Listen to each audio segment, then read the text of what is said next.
Everybody, this is Thursday, March 3rd. This is a budget work session of the Portland City Council. And without further ado, I'll turn it over to Director Kennard. Good afternoon. Good afternoon, Mayor and members of the Council and budget advisors and colleagues here on the call. Welcome to the first of 7 budget work sessions that we have in preparation for development of our fiscal year 22-23 budget. And excuse my voice, it caught me on the worst possible day. All right, I'm going to go ahead and share my screen. I have a brief introductory presentation that I'm going to be walking through today, and that will be followed by a presentation of some remarks by Jeff Selby, the city's interim director for our Office of Equity and Human Rights, and then we will get right into our presentations for the day. For my introduction today, I'm going to talk a little bit about the work session schedule and format that we're going to be going through this month of March. I'm going to talk a little bit about the supportive materials that are available for members of the work session and for members of the public. Talk about an overview of the budget requests and decision points in front of you all. And then again, as I mentioned, have turn it over to Jeff Selby to give some opening remarks related to grounding ourselves in equity. So the work sessions that you're about to participate in are a little different than what we've done in the past. In the past, we would have each bureau have its own designated time to present to you on its budget, and that would be over 24 individual presentations that varied in length from 20 minutes to an hour long, where each bureau would get up and talk about their individual budget needs. But as we know, the critical issues that are facing the city span across bureaus. And what ended up happening is that folks felt like there was both too much time committed to the conversations and not enough time, because 20 minutes is not enough time to understand wholly what a bureau does. So this year, we've taken another step in trying to focus ourselves on the key issues at hand. And we've asked bureaus to put together multi-bureau presentations that are organized by key issue area. Really, the purpose of these conversations this month, what we're doing in the month of March, is we want to make sure that members of council are able to digest and understand the budget issues that are in front of them and the decision points that are in front of them within the context of the key issues that matter most. There are over almost 200 decision points that we received. So there's a lot of information. And so really the reason why we have so many sessions is just to allow us some time to have conversation and digest the information that's in front of you. We have asked bureaus to reserve half of their time slots for their presentations for questions and discussion. So again, it's not meant to just be a one-sided presentation. It's supposed to be really an opportunity to dig in and make sure that the participants in these work session conversations really feel like they get a good understanding of the proposals in front of them. So for today's agenda, we are in our first day. The focus for today is on effective city support services. And then the second part of today's focus will be on the climate emergency implementation and climate resiliency preparation. So you can see the layout of the schedule there. I will say that to try to streamline these presentations, these multi-bureau collaborative presentations, there's been a single bureau leader that has been designated as sort of the lead facilitator of those conversations. And that is listed in the materials that have been provided to you in the schedule. So this is the full schedule for the full 7 sessions. You'll notice that most weeks we have 2 sessions a week, but there is a break during the week of the Portland Public Schools and David Douglas Schools and Park Rose Schools spring break. So the 3rd week of March, there are no work sessions, but every other week we will be meeting for at least 3 hours and in some cases 6 hours to discuss these critical issues.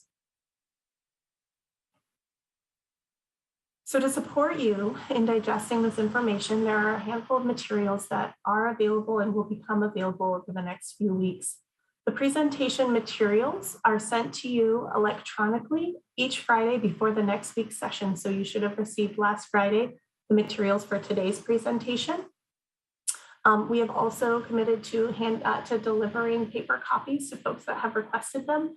The delivery does take a business day, so we're trying to get those out to you on Friday, but occasionally it might not arrive to your location until Monday before the presentations of that week. In addition, we have our budget office review of all of the Bureau's requests and their reviews. We released our summary materials yesterday, and we're going to be releasing the majority of our Bureau reviews on Friday, and we'll be sure to include those paper copies in folks' materials who have requested paper copies. All of our materials are also posted on the budget office website. And this is also the place to go if you want to look back at the detailed Bureau requests. Thousands of pages of Bureau requested budget materials are on our website, as well as some dashboards, some interactive dashboards that help folks navigate if they have questions about what folks have requested. So as I mentioned, there are nearly 200 decision points that we received. These are in many different types of revenue streams. And so it's important to acknowledge that we're probably going to spend a lot of our time focusing in on just a couple of these revenue streams, most notably general fund discretionaries, where we spend a lot of our time and a lot of our conversations, understandably, because the discretionary resource is the resource that you all have just a great amount of discretion around how you want to allocate it. But discretionary resource is only 10% of our total budget. And so there are a number of other resources and decision points that you'll hear about. Another allocation point that you will want to understand and be able to discuss are resources for the general fund capital set aside. We have a city financial policy that says anytime we have one-time available resources, half of that one-time available resource goes to capital set aside and goes to urgent major maintenance needs. So you have some decisions to make around that. Additionally, we have recreational cannabis fund dollars that have certain parameters around how they can be spent, but the council gets to decide how they want to allocate those resources as well. And then this year, we're fortunate to have, again, a second allotment of American Rescue Plan Local Relief Fund resources. In addition, you might hear some bureaus talk about interagency funds and other bureau resources that they have.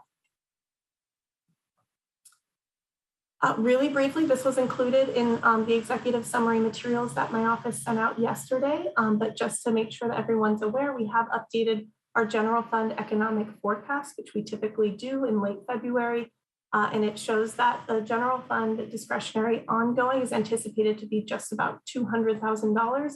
That was adjusted downward to accommodate the recently approved and pending to be approved labor contracts.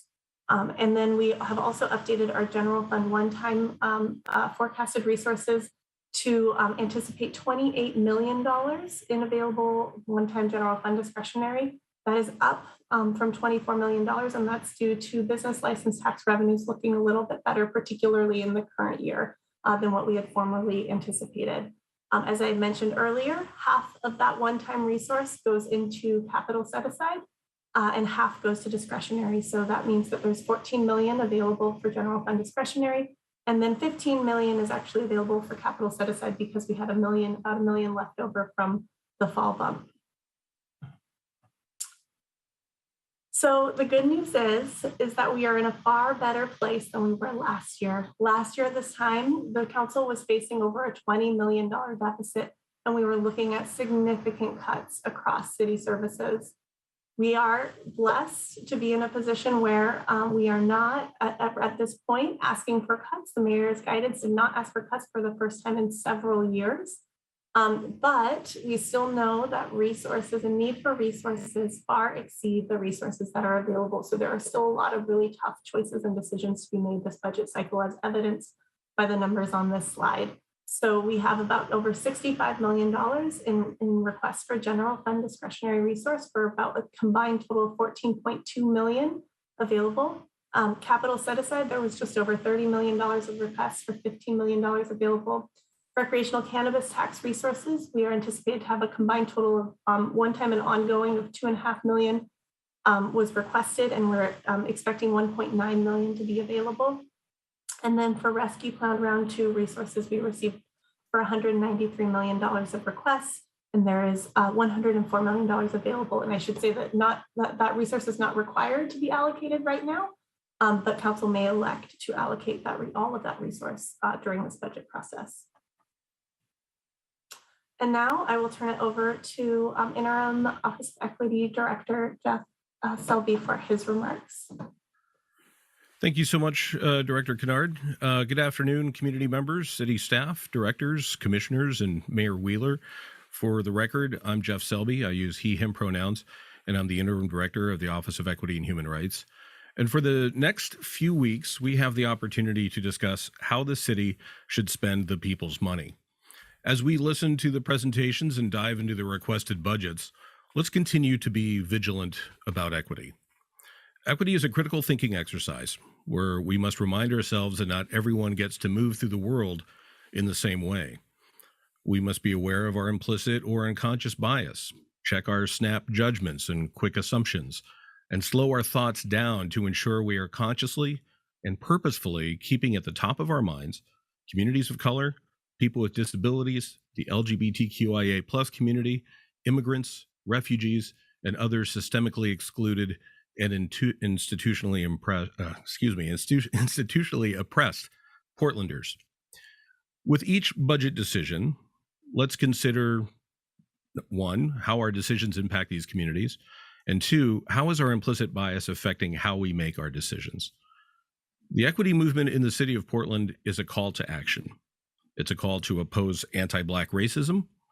It's a call to challenge policies and practices that are centered on white supremacy, a call to be accountable by acknowledging past and present harms to communities, and a call to commit to a restorative healing process. As we start the budget sessions, I want to thank my team at the Office of Equity and Human Rights for building the foundation of equity across the city and supporting city staff on behalf of disenfranchised communities. It's an absolute privilege to work alongside them.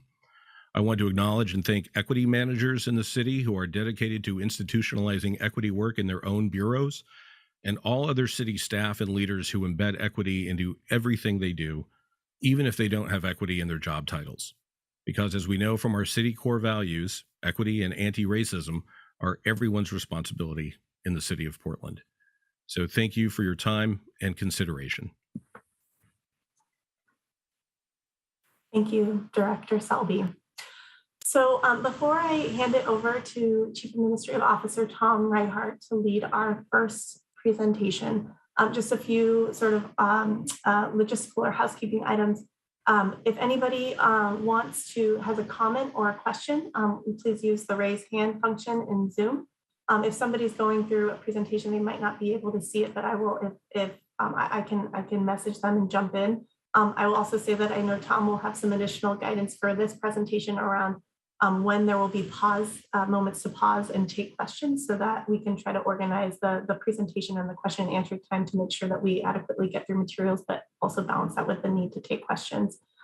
Before we get started, are there any other questions around sort of the logistics, the flow, or the process overall? All right, let's dive in. I will turn it over to Chief Administrative Officer Reinhardt. Thanks, Director Kennard. Good afternoon, Council, community budget advisors, colleagues, staff, and community members who are tuning in. My name is Tom Reinhardt. I'm the Chief Administrative Officer for the City of Portland. I'm glad to be here as the convener of this first budget work session. We're very glad to be kicking it off. We know that we're going to be held to a high standard by Council as always, and we hope to do a good job for all of you today. Thanks to Diana for running the slides. Next slide, please. So as you can see from this slide, I'm one member of the support services team, which we throughout this presentation will call the central services of the City of Portland. Today, we will be sharing with all of you our collective perspective on where the city is, where we're headed, and how prioritized investments can get us there. Before we review the agenda, I want to thank this group that is on this slide profusely for the efforts of the last 2 years. We are definitely working much more closely together through the various crises that this city and other cities have faced. I'm proud to work with this group. I also want to recognize and thank the literally hundreds of people that this group represents, who are employees of the city. We are grateful for you, and we hope we represent you well today. Next slide, please, Diana. So what are we trying to accomplish today? Well, we only have an hour and 20 minutes, so we want to be as useful for all of you as we are able to be. We organized the presentation today around the city's core values. So what you will not see is what Director Kennard described, is you won't see each of the people presenting just from their own vantage point or from their own service area. What you will see is a number of leaders presenting packages and priorities and challenges that cross all of the city's central services. We hope it works. Thanks to the group for helping us put it together. That third point is obviously the most important piece for City Council and community budget advisors. We want to make sure that we best support you in making informed decisions. Director Kennard alluded to the flow. I want to just emphasize how we're going to do that and talk briefly about that. Please hold your questions and comments until the end of each value, and you'll see how this is going to go. So in the value of, for example, of anti-racism, there will be a short presentation. We will pause for you to ask questions or make comments about that section. My role today is to keep us moving. So if we end up needing to do specific follow-up with any member of council or a community budget advisor, we will commit to that and make sure we get you any additional follow-up or more extensive follow-up that we're not able to do in those pauses. And then we will also return to Q&A and discussion at the end. But we know there's a lot of information, so we're going to build in breaks. Hey, Tom, if I can interrupt for just a second, I realize you just said we'll hold off questions till the end of the presentation, which is good. I should inform not only my colleagues, but also our budget advisors that they don't have to raise their hand or anything at a work session. When it comes time for Q&A, you can just jump in if that's easiest. Thank you. Okay, next slide, Diana. Wanted to give everybody a sense of who we are and how we're financed. As you can see from this slide, it's a wide range of sizes of offices and bureaus. It's a wide range of funding sources and types. We're happy to take questions on this throughout the presentation, but we wanted to give you a sense of the broad reach of 800 plus employees and just about $614 million in annual investment in these essential services. Next slide, please.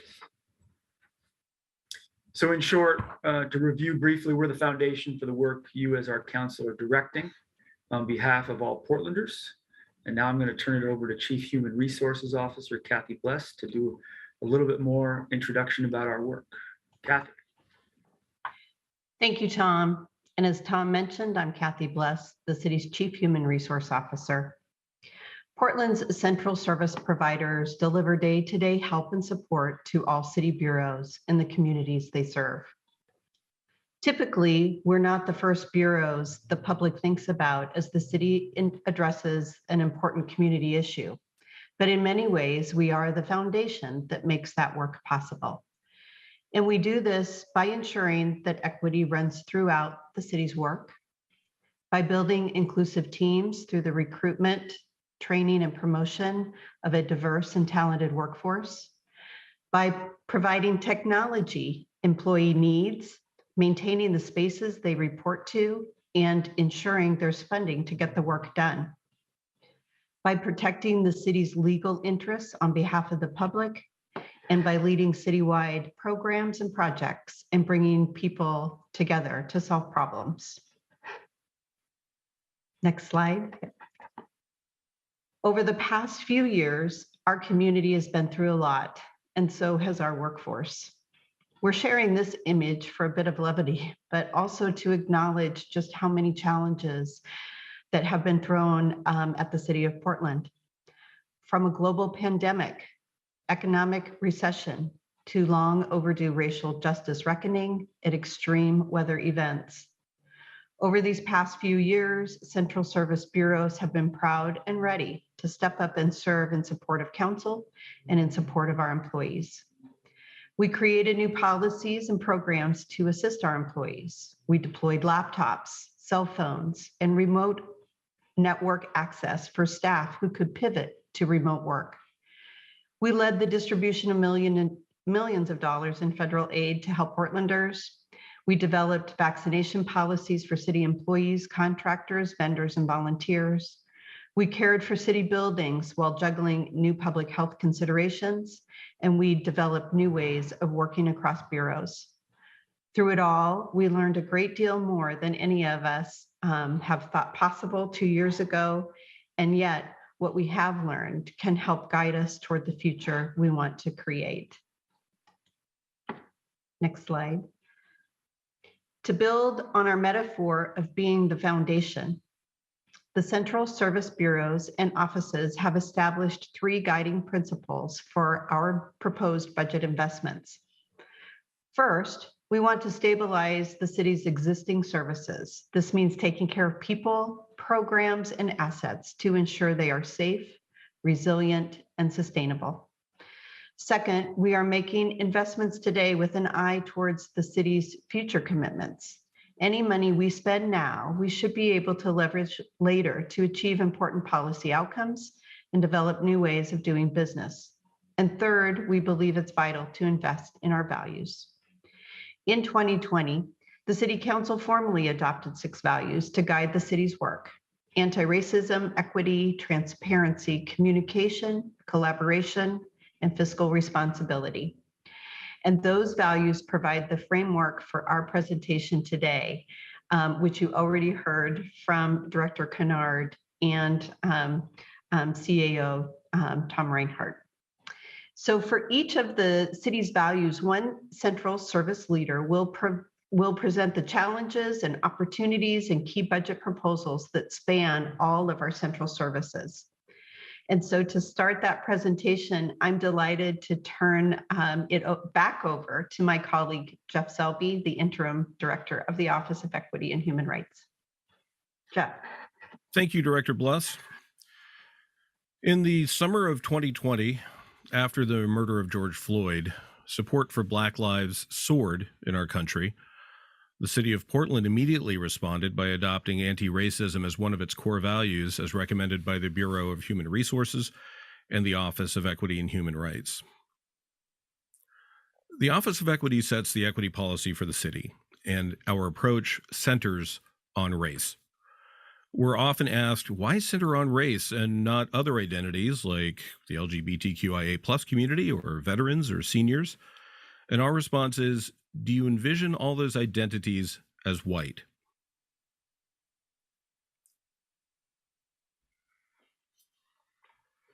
Race continues to be the top indicator of social and economic well-being in our society. And if we aren't intentional in centering race, we're going to miss a lot of data that will allow us to determine root causes of the disparities we currently see with communities of color in Portland. We center race with an intersectional framework, knowing that individuals often experience multiple forms of oppression. So simply put, if we can remove barriers for folks of color, we can improve outcomes for everyone. The racial reckoning after George Floyd's murder was short-lived. In 2022, polls show that white support has not only dissipated, but it's lower than it was before. The pendulum has quickly swung in the opposite direction, and now we're seeing the backlash around the country. History being erased by book bans and rallying cries against the boogeyman of critical race theory. So our challenge as a city is to ensure we continue centering race moving forward. The Office of Equity and Human Rights team helps transform our city's internal culture so we can better serve community through our external services bureaus. We currently center race in myriad ways. Examples include our mandatory citywide Racial Equity 101 education and training program, the citywide racial equity goals and strategies, which serve as a foundation for our Bureau's racial equity plans, and the office's citywide strategy of results-based accountability for racial equity. Embedding an equity lens and a race-centered approach as we deployed the city's Emergency Coordination Center helped the city reach and support more Portlanders most impacted by the COVID-19 pandemic. So in Portland, we have the opportunity to be intentional about our policies, practices, procedures, and investments. Fulfilling the city's commitment to anti-racism will require sustained investment, not just an investment of time and focus, but an investment of dollars. And I'd like to lift up 3 such investments today. First, Commissioner Joanne Hardesty's office has requested to partner with the Office of Equity and Human Rights in developing an anti-white supremacy education program for city staff in partnership with Western State Center. The training would ensure that city staff learn how white nationalism has impacted our community, provide staff with skills to respond to white nationalism, and increase knowledge around the construction of white supremacy. The goal is to develop and design a strategic training plan that advances the city resolution, condemning white supremacist and alt-right groups, and continues the implementation of the City of Portland core values of equity and anti-racism. Second, the Bureau of Revenue and Financial Services is requesting 3 additional positions in procurement services to expand capacity and maximize opportunities for business owners of color. By increasing staff capacity, the goods and services team can improve Bureau customer service and advance an intentional approach to equitable procurement. The city distributed nearly $800 million to businesses and contractors during the last financial year to do work on behalf of Portlanders, and that spending provides a powerful opportunity to invest in a future where Portlanders of color share equitably in our community's wealth.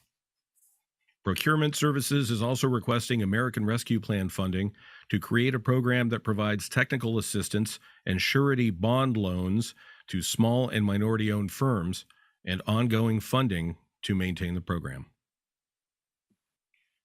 And those are the key budget decisions under the value of anti-racism. Thanks, Director Selby. So Council and Community Budget Advisors, this is the first pause in which we want to give you the opportunity to ask questions or make comments.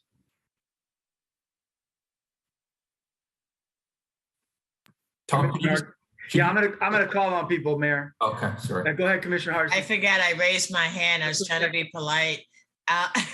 Tom, can someone explain how expanding procurement staff addresses the racial disparate issues that we are confronting? Thanks, Commissioner Hardesty. And I should have mentioned to council, we do have subject matter experts and people from each bureau that we can ask to speak to that. Director Kirby, do you want to speak to that, or should we call on somebody else? No, I'd be happy to. Thank Thank you, Tom. And thank you for the question, Commissioner Hardesty. As you are aware, Commissioner, our focus in the past several years has been on the goods and services area of procurement. However, goods and services is also a large piece of the city's total spend, and it hasn't received the focus or the intentional actions that construction contracting has been awarded. And so the goods and services team needs the ability to delve into their processes, think outside the box, redesign some of the ways that we do business for that sector.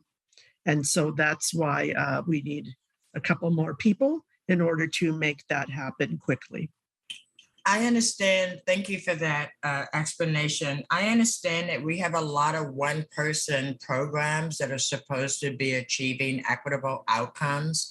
When are we going to just do away with the programs that we have that actually haven't actually given us the outcomes that we had expected?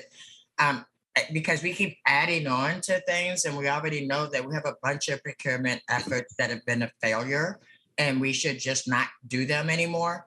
So I need to know, how is this going to play out with all the programs that we already know that we should be disbanding because they're not giving us the outcomes we want? I'm concerned we keep adding, but we're not doing away with programs that are not giving us the outcomes that we've asked for. Yes, we are working on that. That was brought up during last spring's council work session, and Chief Procurement Officer Pico Taylor is working feverishly on that. He's bringing a couple, 3 ordinances to council at the end of this month, and those address the programs that have been in place to date, and modifying those programs to make them more successful. And again, primarily those are on the design and construction side of the procurement process. I'd rather have 2 programs that work than 12 programs that don't. So I hope what you're going to bring to us are going to be a consolidation, not just a spreading out of additional programs. Because what I want to weigh is, what are you giving up that we know doesn't work because we've had decades to prove it doesn't work? And then how is this going to make the outcomes different? So thank you very much. I will look forward to getting additional information on that. I need to see the relationship between the failed programs and what you're building for the future. Thank you. Thanks, Commissioner. Mayor Wheeler. Yeah, thanks, Tom. Just kind of a nitpicky question. Thanks, Commissioner Hardesty, for that question. That was actually a good discussion. So what you described here is anti-white supremacy training, a $9,500 ask from the general fund. That is a very small ask. That may be a new record in terms of the size of a specific additive budget proposal. Is there truly no money in the existing budget for that? Mayor, yes, there is.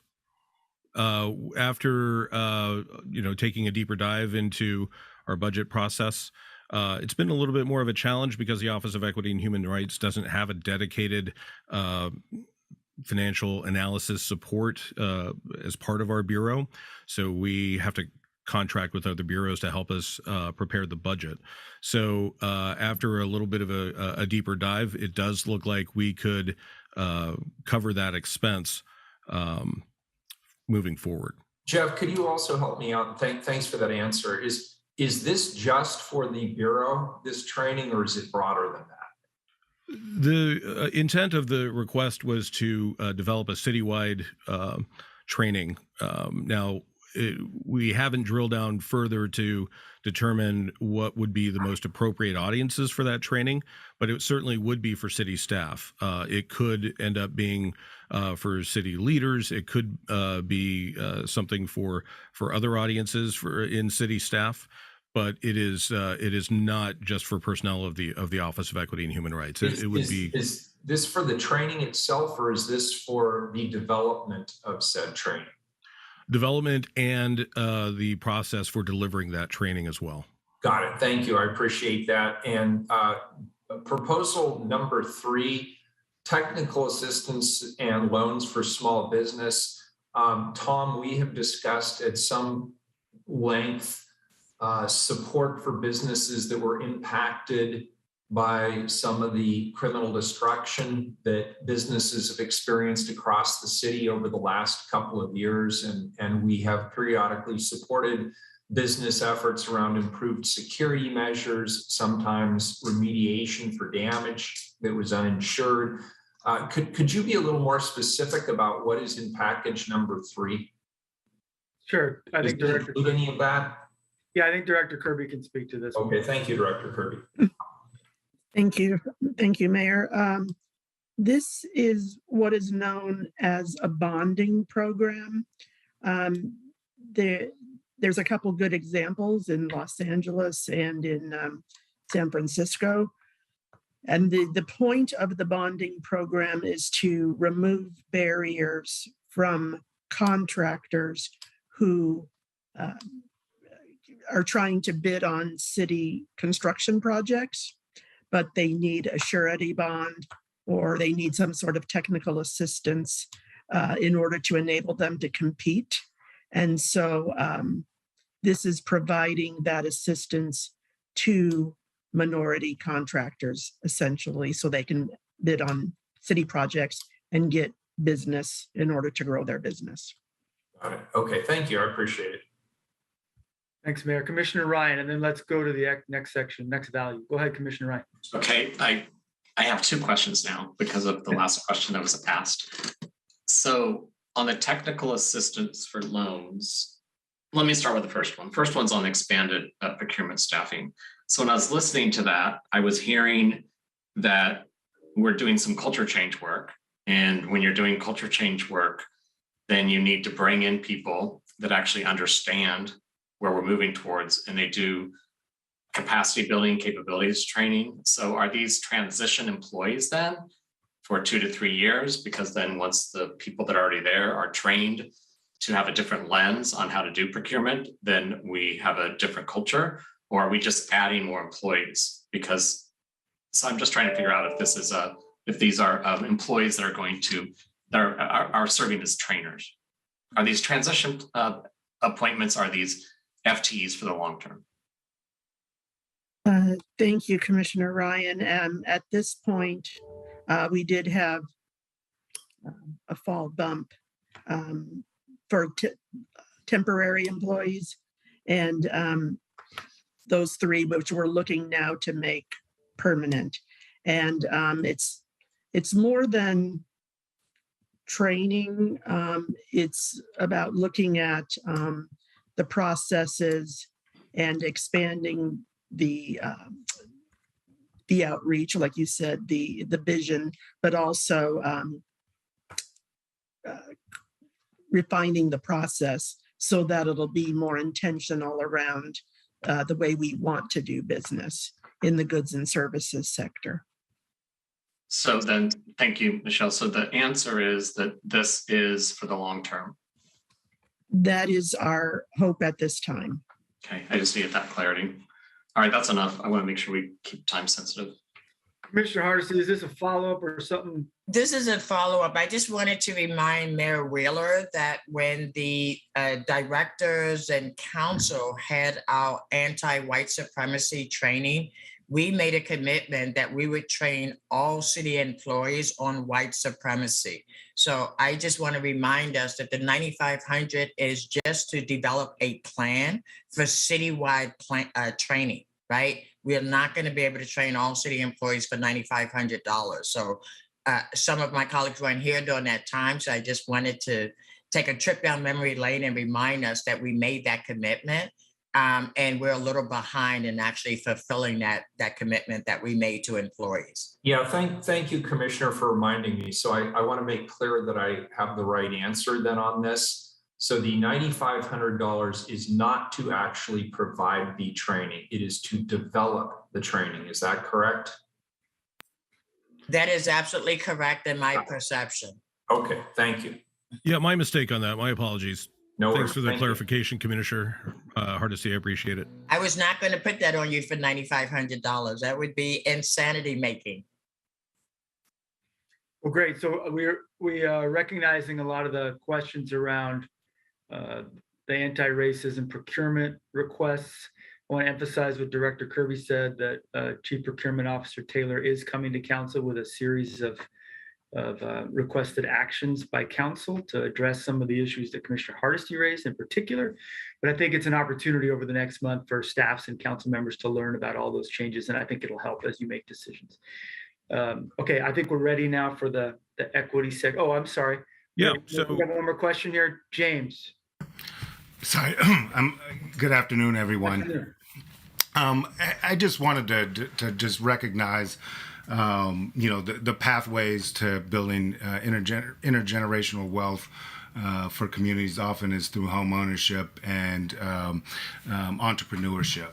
And so when we look at procurement as a tool to really kind of address inequities, what we'd like to see is both alignment from statewide on down. I think there's been a lot of work done in terms of making recommendations for what could happen in a procurement process, both in the construction and in goods and services. So I think there's an opportunity to really build on that alignment and the momentum that we're seeing happening both regionally and at the state level.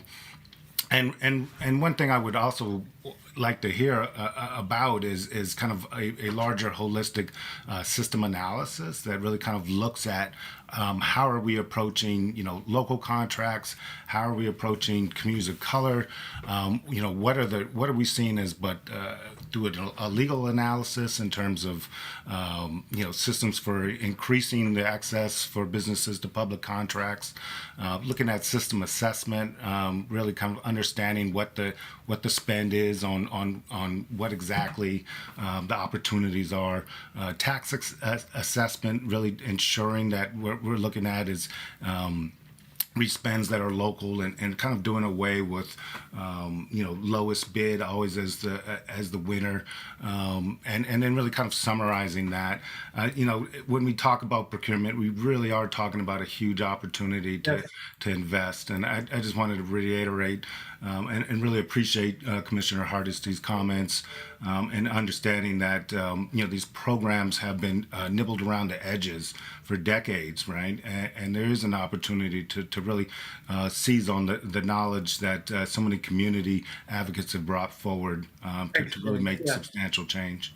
No, we agree, and we're really encouraged by the progress already of Chief Procurement Officer Taylor and his approach as he's come to the city. And we'd love to get you more information on what's going on there if you're interested in that.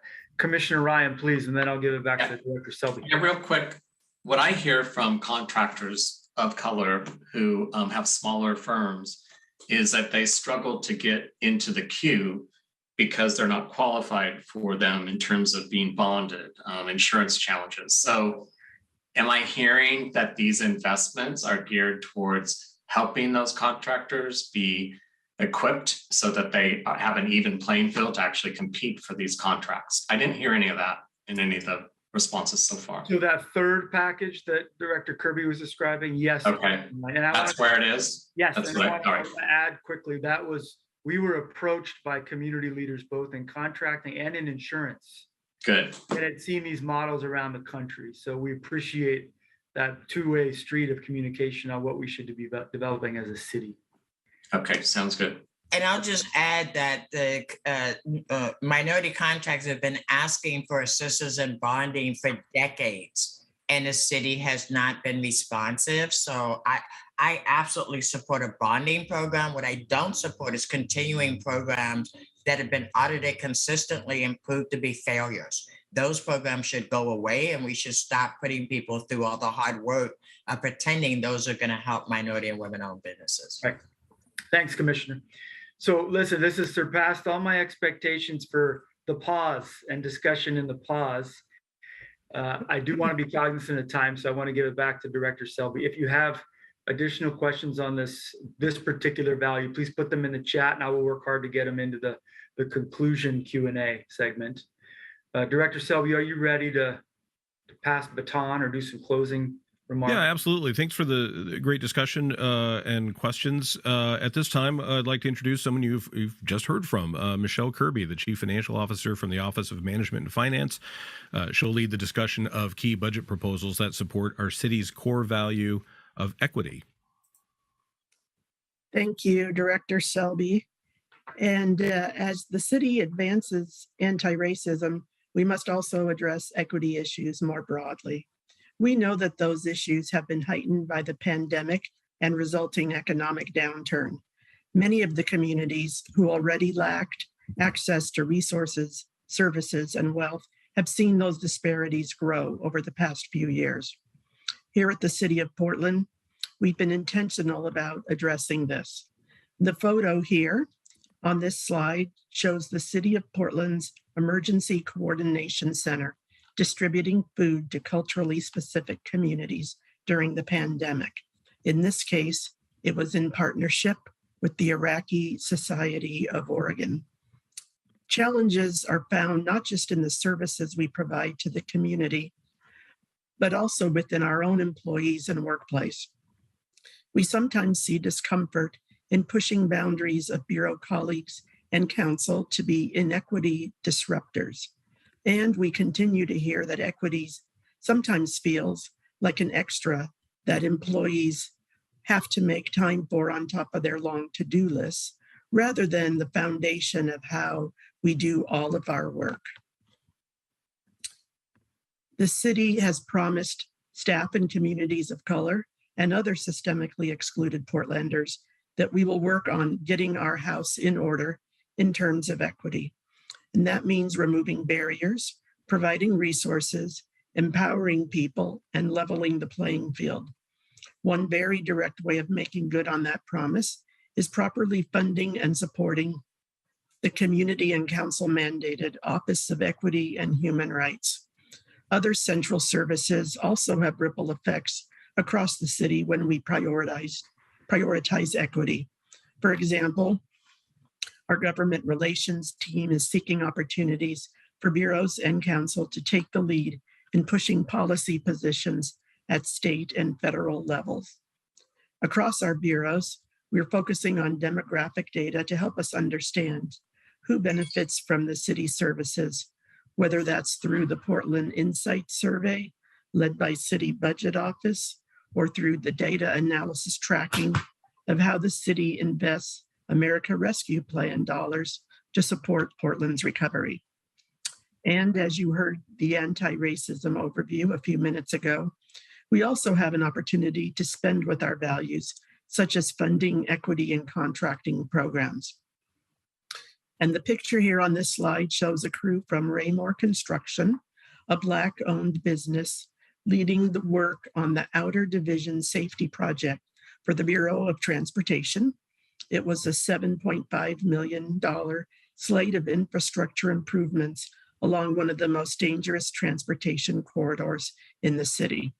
And the project builds upon a 20-year relationship between the city and Raymore Construction, which is a locally owned firm that has committed to granting 100% of required project subcontracts to business inclusion and diversity certified firms. This is the sort of success story that we need to analyze, learn from, and replicate. Our central services team is proud to propose a number of investments that will advance the city's commitment to equity. As you can see here, our Equity and Human Rights team is seeking funding for two important programs. First, we are required to comply with federal laws for Title II of the Americans with Disabilities Act and Title VI of the Civil Rights Act, which helps ensure that people with disabilities, people of color, and other systemically excluded communities have access to city services, programs, and events. And a disability program consultant would lead the city in a federally required self-evaluation, which was last conducted in 1993. An attempt was made in 2011, but was abandoned due to insufficient capacity and knowledge. And this decision package does have the support of the city attorney's office. Next, a new accessibility and civil rights trainer and investigator would train city staff on how to properly carry out an investigation and assist staff with the more complicated investigations. Increasing our compliance efforts will help us to better serve disenfranchised Portlanders and help protect against costly lawsuits from individuals or from the U.S. Department of Justice. To fulfill our intent of maintaining a talented and inclusive workforce, we need to invest in core services to recruit, select, and train city employees. And a trio of decision packages from our human resource team will position us to do that. First, we're asking to continue funding for 4 recruiter positions established in fall of 2021, including 2 dedicated to the Police Bureau. Second, we are asking to extend 2 limited term positions supporting Oregon and Washington paid family medical leave for 1 year and updates to systems to ensure compliance. And third, a position to expand pay equity to all employees and redesign the compensation structure for non-represented employees. This work is fundamental to ensuring that city employees are compensated equitably for the professional and lived experience that they bring to their roles. And we will pause here.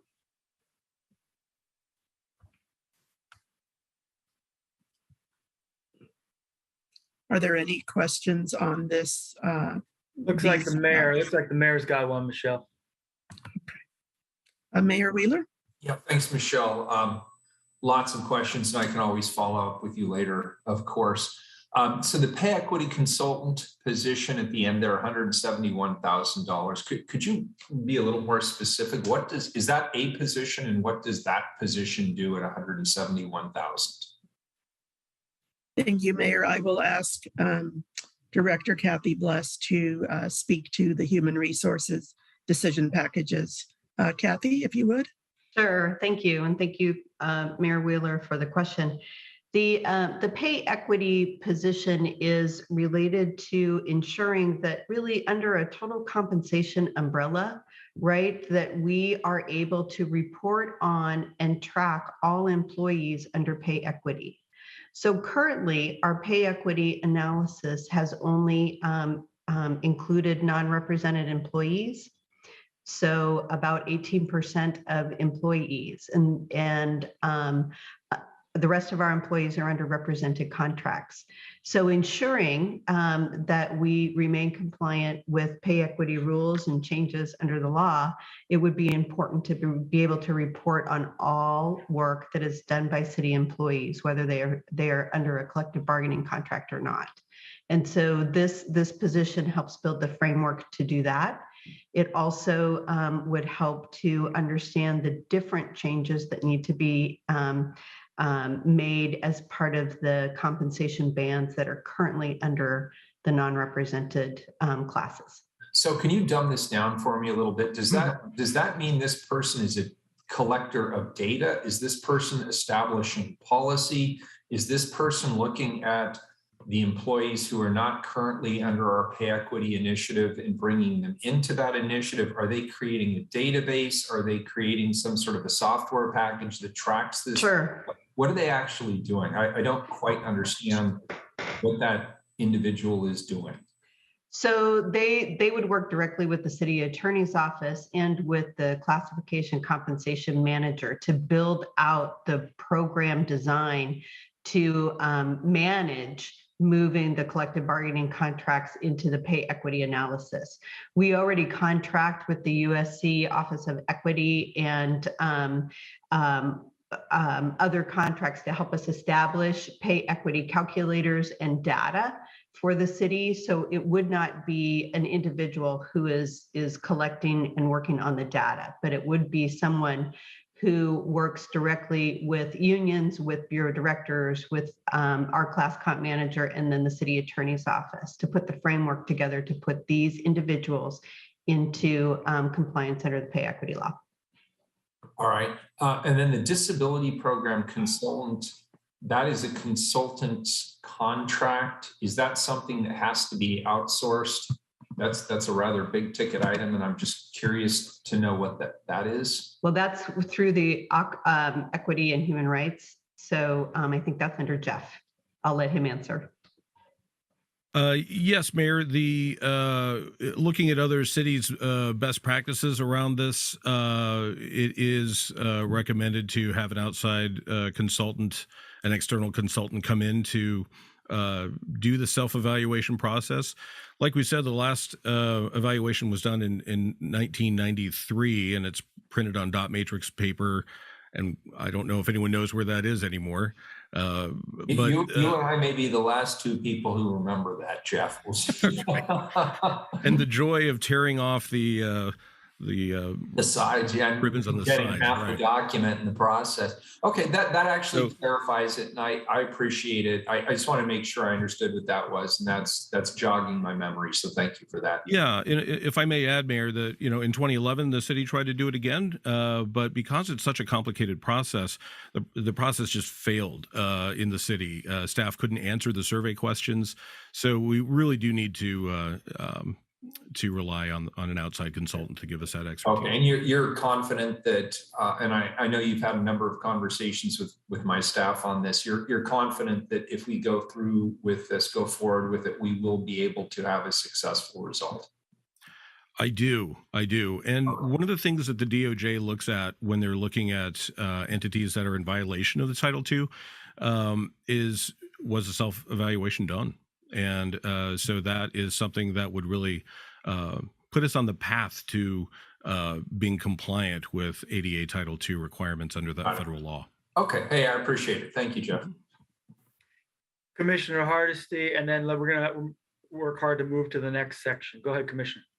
Excellent. I guess I just wanted to raise a concern about hiring an investigator. We're going to have investigators that will be looking for employment at the city of Portland over the next couple of years. So my question is this an immediate emergency need? And if not, why are we not planning for investigators who will be coming out of IPR and will be available to do other work in the city of Portland?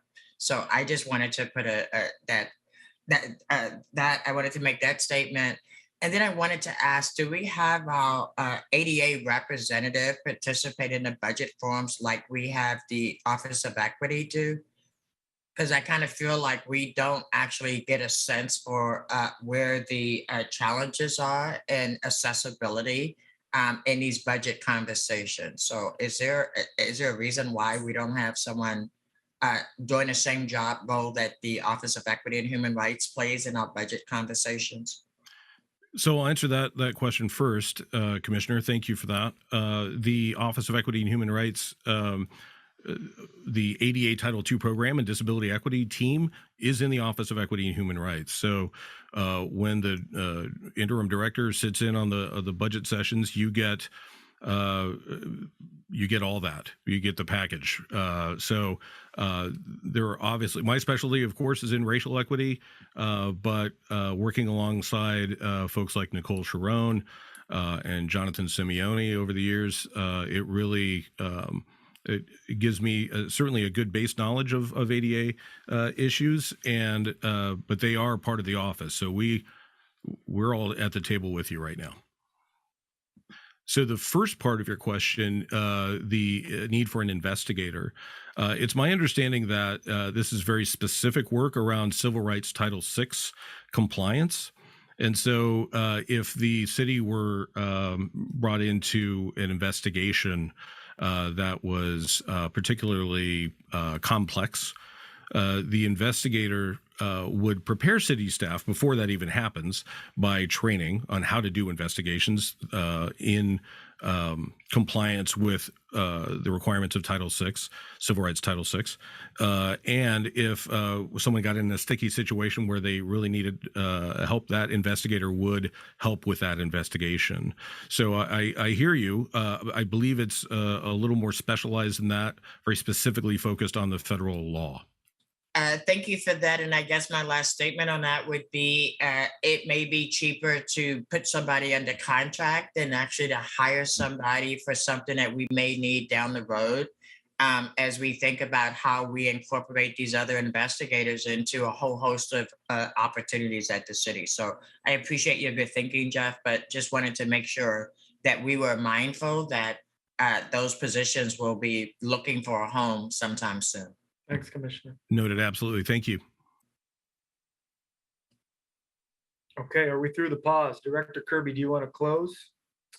Yes, thank you. And I will now turn the presentation over to City Attorney Robert Taylor to speak on the next core value of transparency.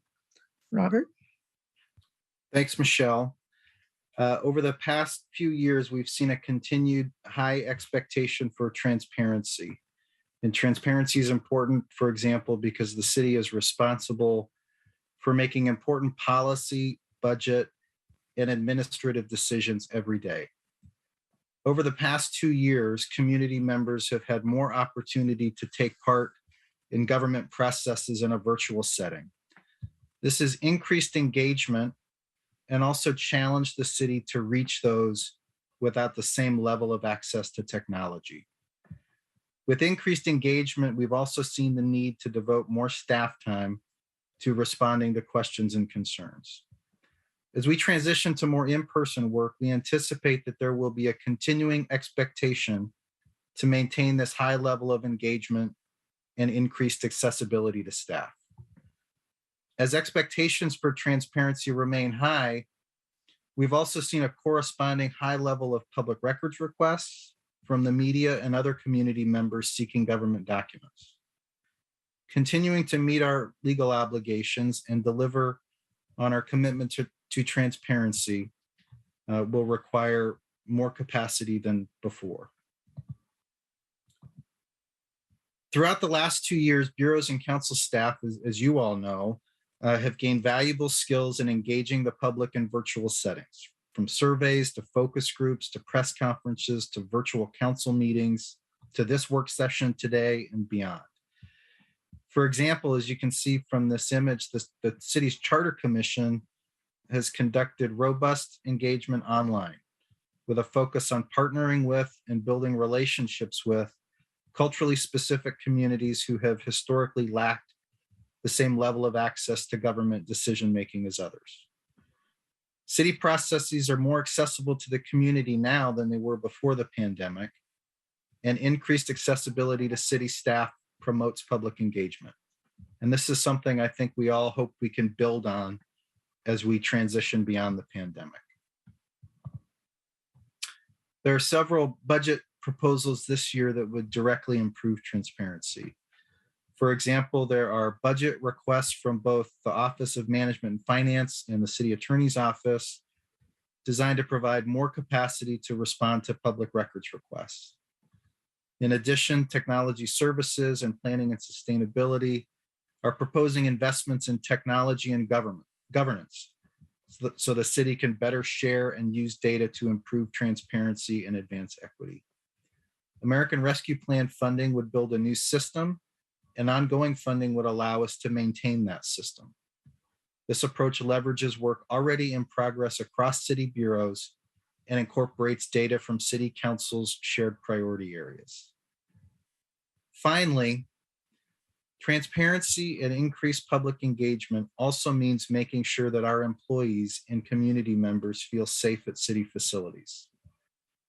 Over the past 2 years, we've seen a substantial increase in the frequency and severity of security concerns that exceed the city's current capacity to address. Decision packages in the budget would add staff to oversee the security program, establish consistent citywide policies and procedures, and upgrade security at City Hall and other city facilities. And I'm happy to answer any questions or call a lifeline if I need to. Go ahead, Commissioner Hardesty. So I was shocked by the request for 11 FTE for Public Records Division. Does that mean that this division will process all public records requests in the entire city of Portland? Thank you, Commissioner, for that question. That is part of the long-term vision for that division. And there's two parts to that request. There's a request for 4 FTE in the city attorney's office, and then 11 FTEs in the Office of Management and Finance.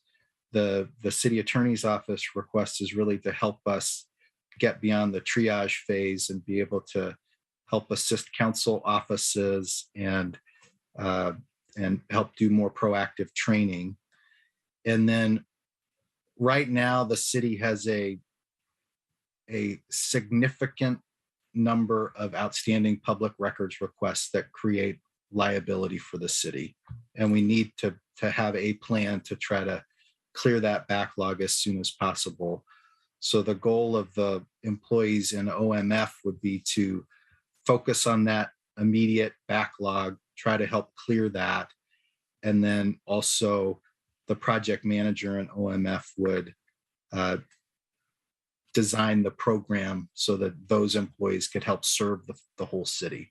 Because so, I'm sorry, Robert, that is not sufficient for me for the request that has been put in. My staff spends significant amount of time doing public records requests. I mean, it is the insane amount of time they spend. So what you're telling me is you guys will get your backlog done and we'll have to wait for a system that will benefit the entire city. That won't work for me. I just need you to know that just won't work. Because I can't imagine supporting hiring 11 people without a full plan about how they're going to actually fully function and taking over this workload. I appreciate that, Commissioner, and I think that's a fair point about needing the plan, especially for the long term. We do have this immediate short-term issue with the backlog, and then I totally understand the extraordinary amount of public records requests that commissioners' offices receive and the mayor's office receives, and that is part of what the resources in the city attorney's office are hoping to help address, to take some of that burden off of the council offices, because I think that I know the pressure you all are under on that. Let's go to Commissioner Ryan. Thank you. And also thank you, Commissioner Hardesty, for bringing more life into this topic, because, I think we have at least, at minimum, probably 15 hours a week.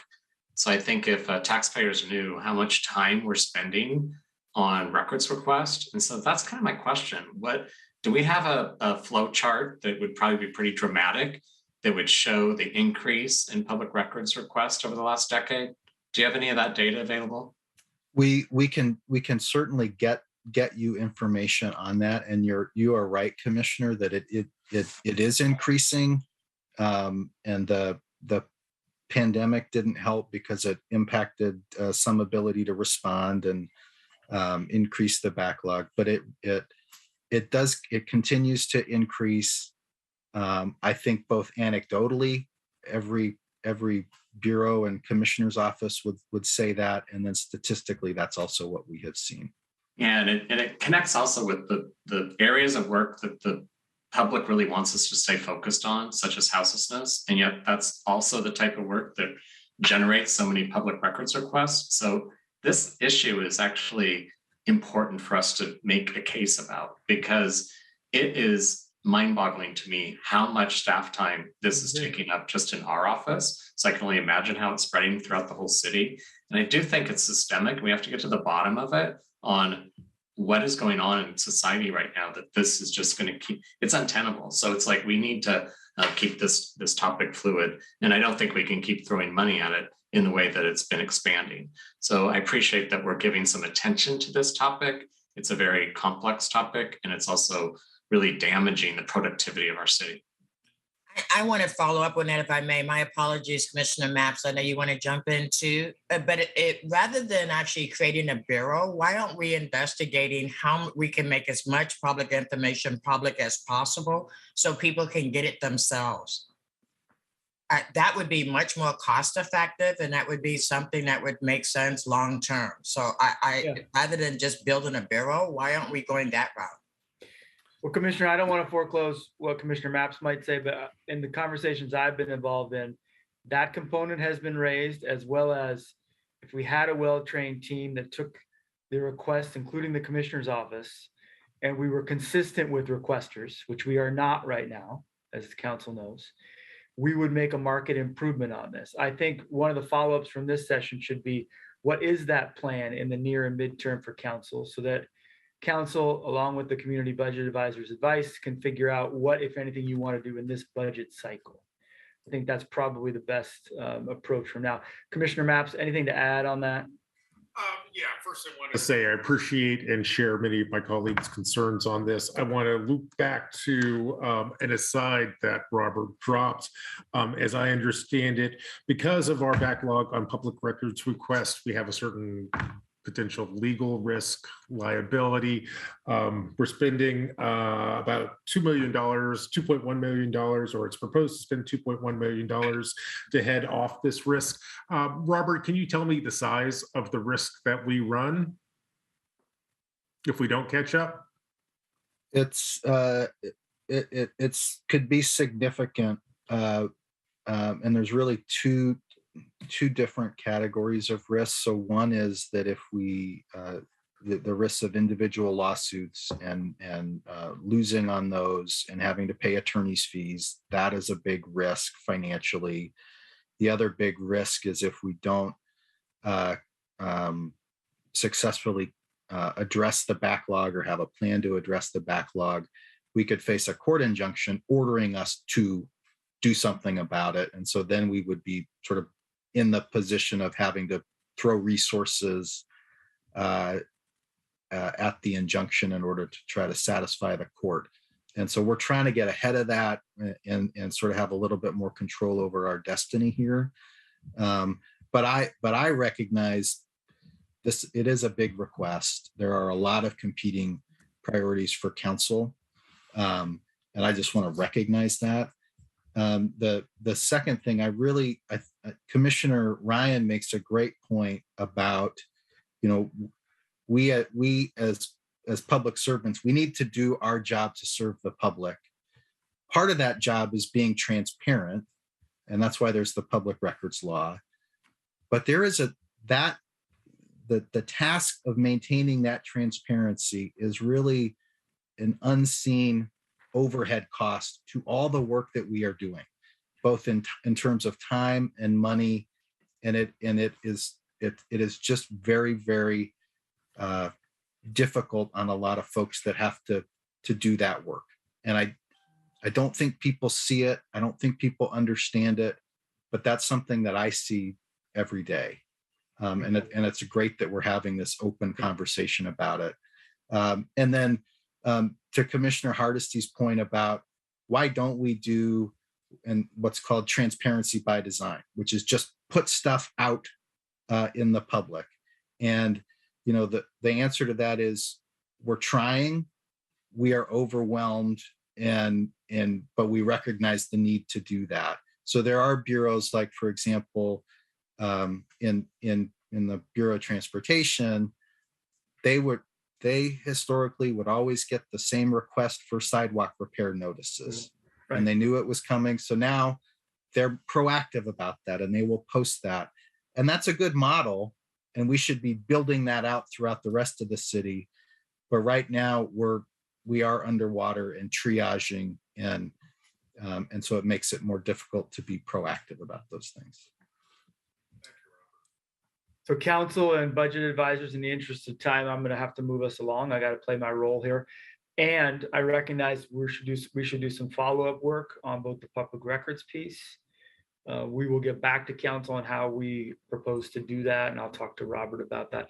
I also want to recognize that in individual conversations with each of you, number 3 has come up on security improvements. So I hope if we have time at the end, we can take any questions on that or in follow-up. So I'm sorry that we're a little bit behind on the timing, but I want to be respectful of the next presenters group.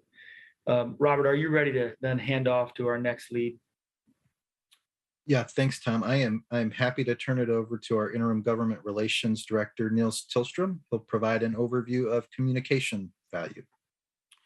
Thank you, Robert. Good afternoon, community members, mayor, members of council, auditor, and city colleagues. As Robert mentioned, my name is Niels Tillstrom. I use he, him pronouns, and I am the interim director of the Office of Government Relations. I would like to discuss our Bureau's role in the city's core value of communication.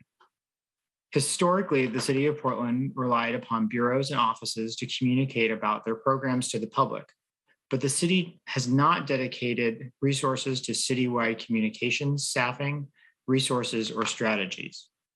This led to a lot of terrific information being shared using a lot of different communication styles, mediums, and no unifying strategy to filter or amplify the information. The impacts of this gap became clear during the past 2 years as the city faced multiple crises: a global pandemic, an economic recession, a racial justice reckoning, and extreme weather events. It's more important than ever for community members to know how their local government is addressing the issues we're confronting. Simply put, as we are reminded from the image here, the way we communicate to Portlanders directly impacts their trust in our ability to serve them. Unless Portlanders know how their city government is organized, it can be difficult to see the big picture, the programming, the progress, or access services and information. Additionally, a lack of citywide communications infrastructure can create inefficiencies and duplication of efforts across bureaus. Over the past few years, we've made significant strides in improving the city's biggest pathway for one-on-one communications. That's customer service. Staff at our 311 customer service program help community members find information, report issues, and request city services online, over the phone, and within city buildings. The 311 program is working with multiple city bureaus to provide information, referral, and customer service to community members, and is building capacity to intake and resolve additional service requests from the public. The program also provides vital and time-sensitive information during an emergency or disaster. Last year, we took steps to unify the city's broad public-facing communications. With American Rescue Plan funding, the city launched the Unified Communications Pilot, a focused investment in sharing public health, economic recovery, and crisis information via citywide social media accounts and other communications channels. Staffed by 2 limited-term positions, the pilot has been guided by a citywide steering committee. Over the past year, we've begun to amplify bureau communications and unify the city's message. The pilot program has launched City of Portland's channels on Facebook, Twitter, and Instagram, coordinated crisis communications at a citywide scale, and brought together bureau communications teams to develop shared approaches. In the image on the left, you will see the 911 program being promoted on the city's new social media channels. On the right, you see a unified communications project, a city vaccination at city vaccination clinics, which focused on reaching culturally specific communities. We invited participants to share how they felt about getting their vaccine, and then use those images as part of our public health messaging. The city's progress in developing cohesive, accessible information or communications will position us to make systemic changes that might be needed if voters approve significant charter reforms over the coming year. We'd like to highlight 2 key budget proposals to continue advancing the city's communications programs. First, the 311 program is requesting funding for 10 positions to migrate non-emergency calls from 911 to 311. Over 280,000 calls per year go to the non-emergency line, which is answered by the 911 call takers. And this significantly impacts 911 operations and performance. With the proposed investment, we will improve efficiency and improve community members' experience. The second request is a $120,000 one-time investment in the Unified Communications pilot to develop citywide assets that serve both city bureaus and the community. This would allow our communications team to create and translate content that improves access to government services and crisis information, develop media templates that meet accessibility standards, and develop media and software subscriptions that are available across bureaus. These investments will strengthen the foundation of the Unified Communications pilot, fulfilling several high priority needs identified by bureaus to provide efficient and equitable communications for Portlanders. If there aren't any questions on these slides, I'm happy to move to the next speaker. Sorry, I have a quick question. So let me understand again, the Unified Communications pilot is to create a unified message around what? I know we have Laura Oppenheimer on here. I think Laura would be best to answer the Unified Communications pilot. Hi, yeah, thank you. Glad to help with that one. So the focus of that team in the immediate future is around public health, economic recovery, messaging, and any kind of crisis situation. Examples of this include any messaging around COVID-19, economic recovery, and then that team has also jumped in when it's come to warming or cooling shelters, extreme weather events, and coordinating across bureaus on those efforts. In addition, that team is amplifying the highest priority information from across bureaus through the central channel to ensure that we're reaching a broad audience with those communications. And what will be different a year from now? Well, I think ultimately, if the pilot is successful, community members will have a clearer idea of what the city is doing across bureaus to address the topics that are most important to them. Right now, we have a lot of great information coming out from bureaus about what they're doing, but we do consistently hear that people would like a clear kind of citywide picture of what's happening on topics such as community safety, houselessness, economic recovery, other priorities that council has set. I just want to know why we think your office is the best to communicate the council's messages as compared to the council offices.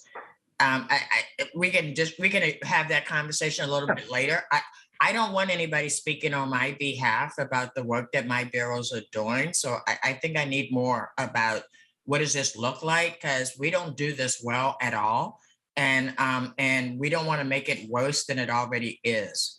And as far as the 311, can someone tell me, like, how many calls are we shifting from? We did a pilot during the fall bump that had an expectation we were going to shift a certain number of calls from the non-emergency number to 311. And what does this new request do? And what is the volume that we expect to relieve from the 911 number itself? So Commissioner, first, I want to go back to your earlier comment. Your people from each of the council staffs have been involved with Laura's team, and we'd love to follow up with you on.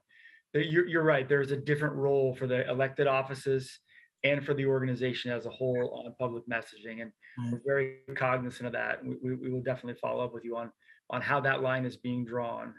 And how that. And remember, Tom, I showed you a company that actually could do citywide communication. So again, I'm not sure building up additional staff to do things that we may not necessarily want to do long term is either good for us, either short term or long term. So I look forward to continuing the conversation. And I know that Carmen Merlot is on and has some data about the 311 question. Carmen. Thanks. Thank you, Tom, and hello, everyone. So the 311 program provided some stats for us regarding the number of calls that would be redirected from 911 to 311. And I believe that amount, Commissioner Hardesty, was about 14,000 calls. The non-emergency line gets about 28,000 calls on the 823 number. Those would be transferred to 311, half of those, so about 14,000 would then go over to 311.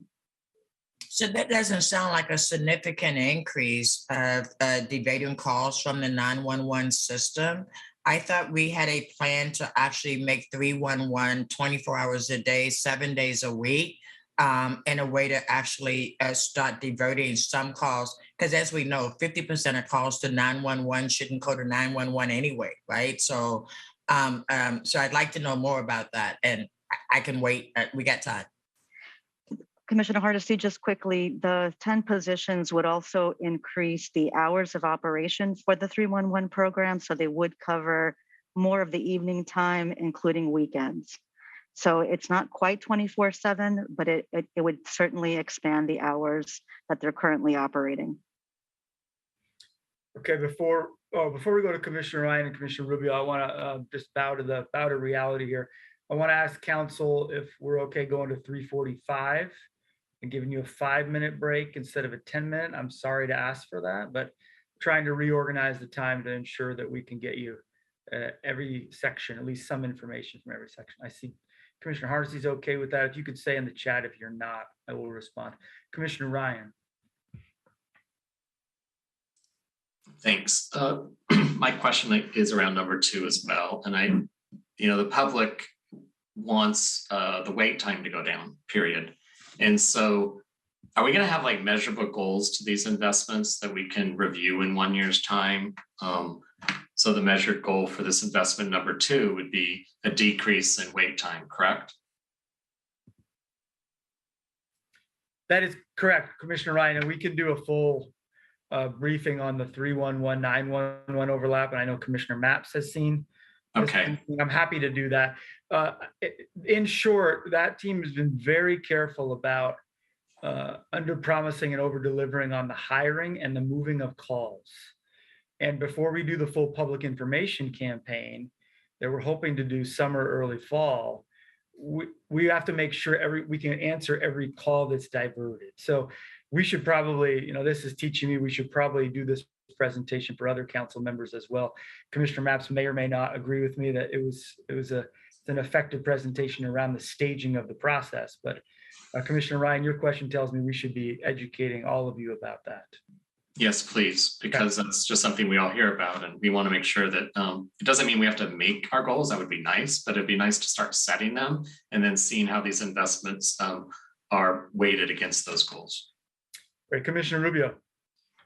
Thanks, Tom. My question, actually, it's a statement and a question. I just want to sort of reiterate some of the things my colleagues have said about the need for improved communication from the city to that is public facing. That's one of the number one things I hear about when I go into the community about the patchy way of our bureaus are independently communicating to the community.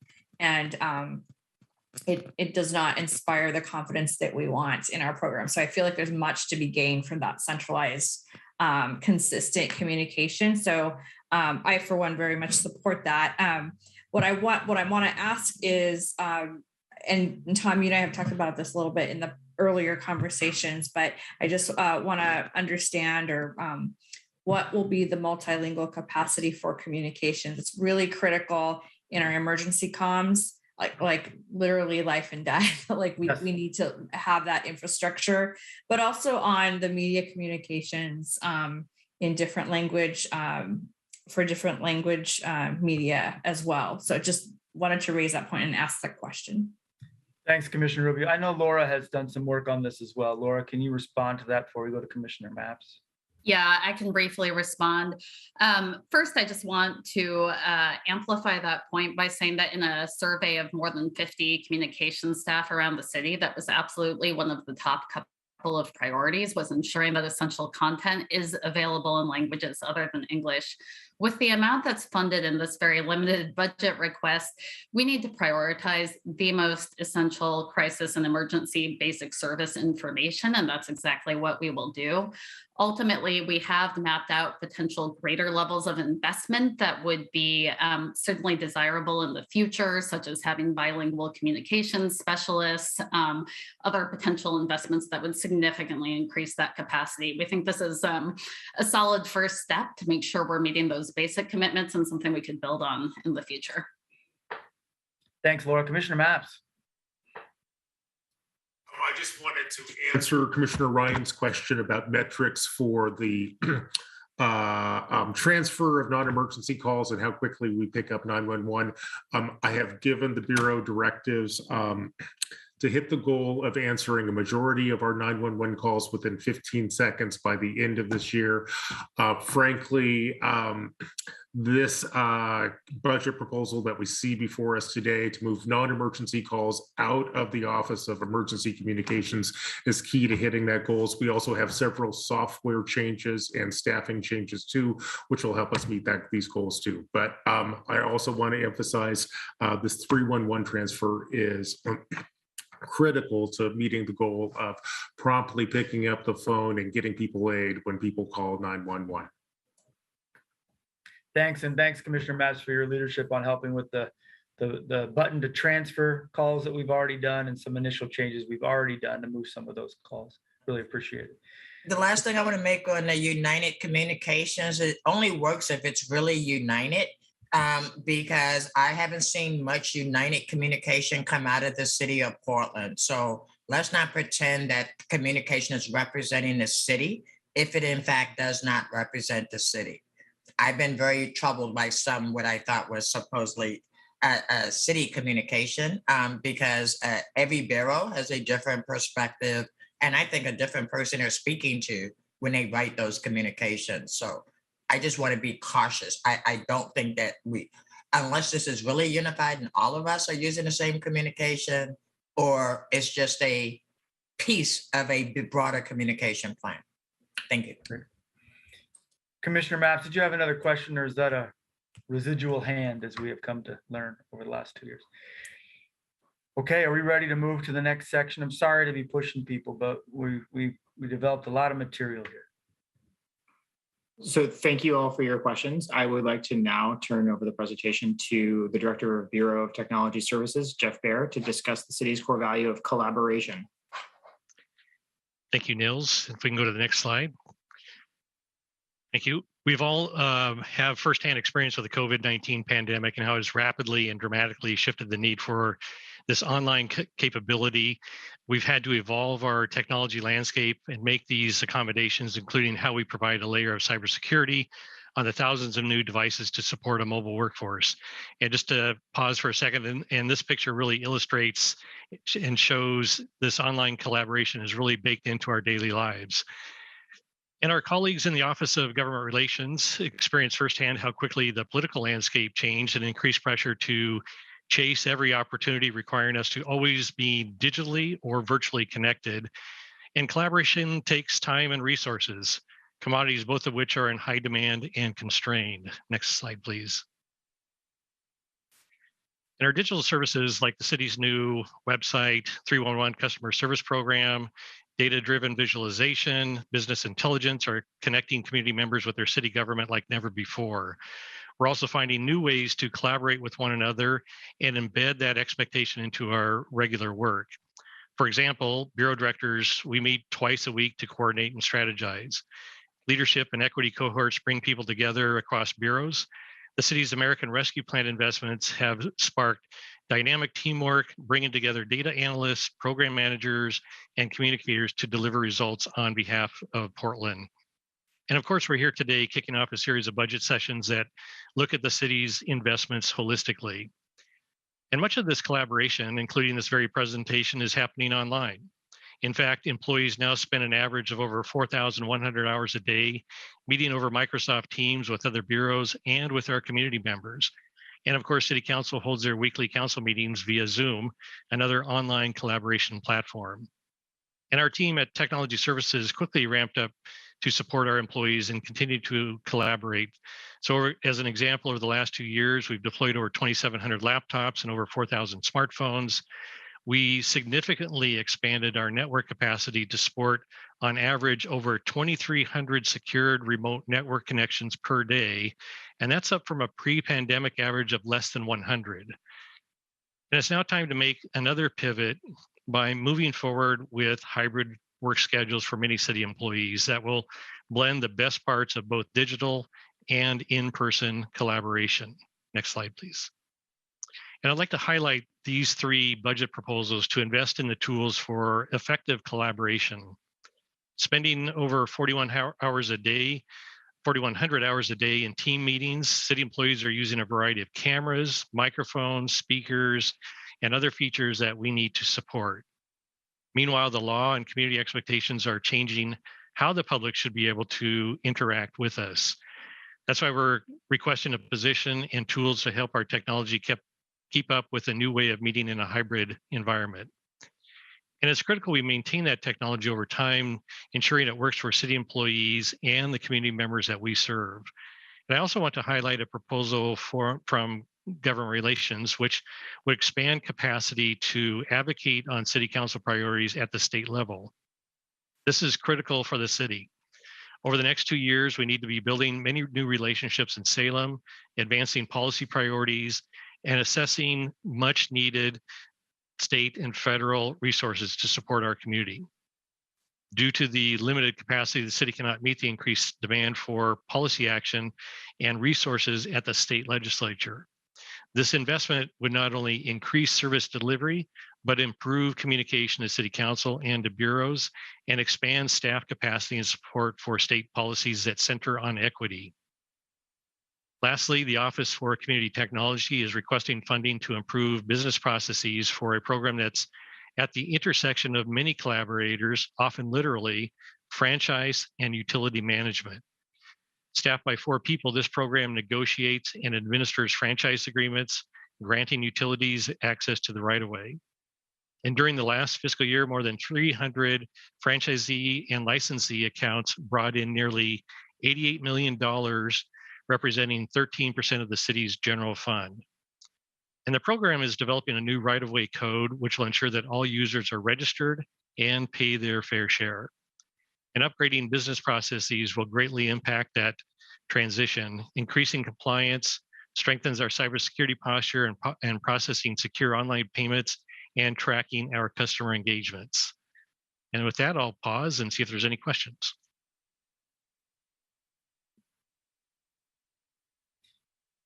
Before we go to Commissioner Rubio, I just want to draw council's attention to the chat. That's my mistake and oversight.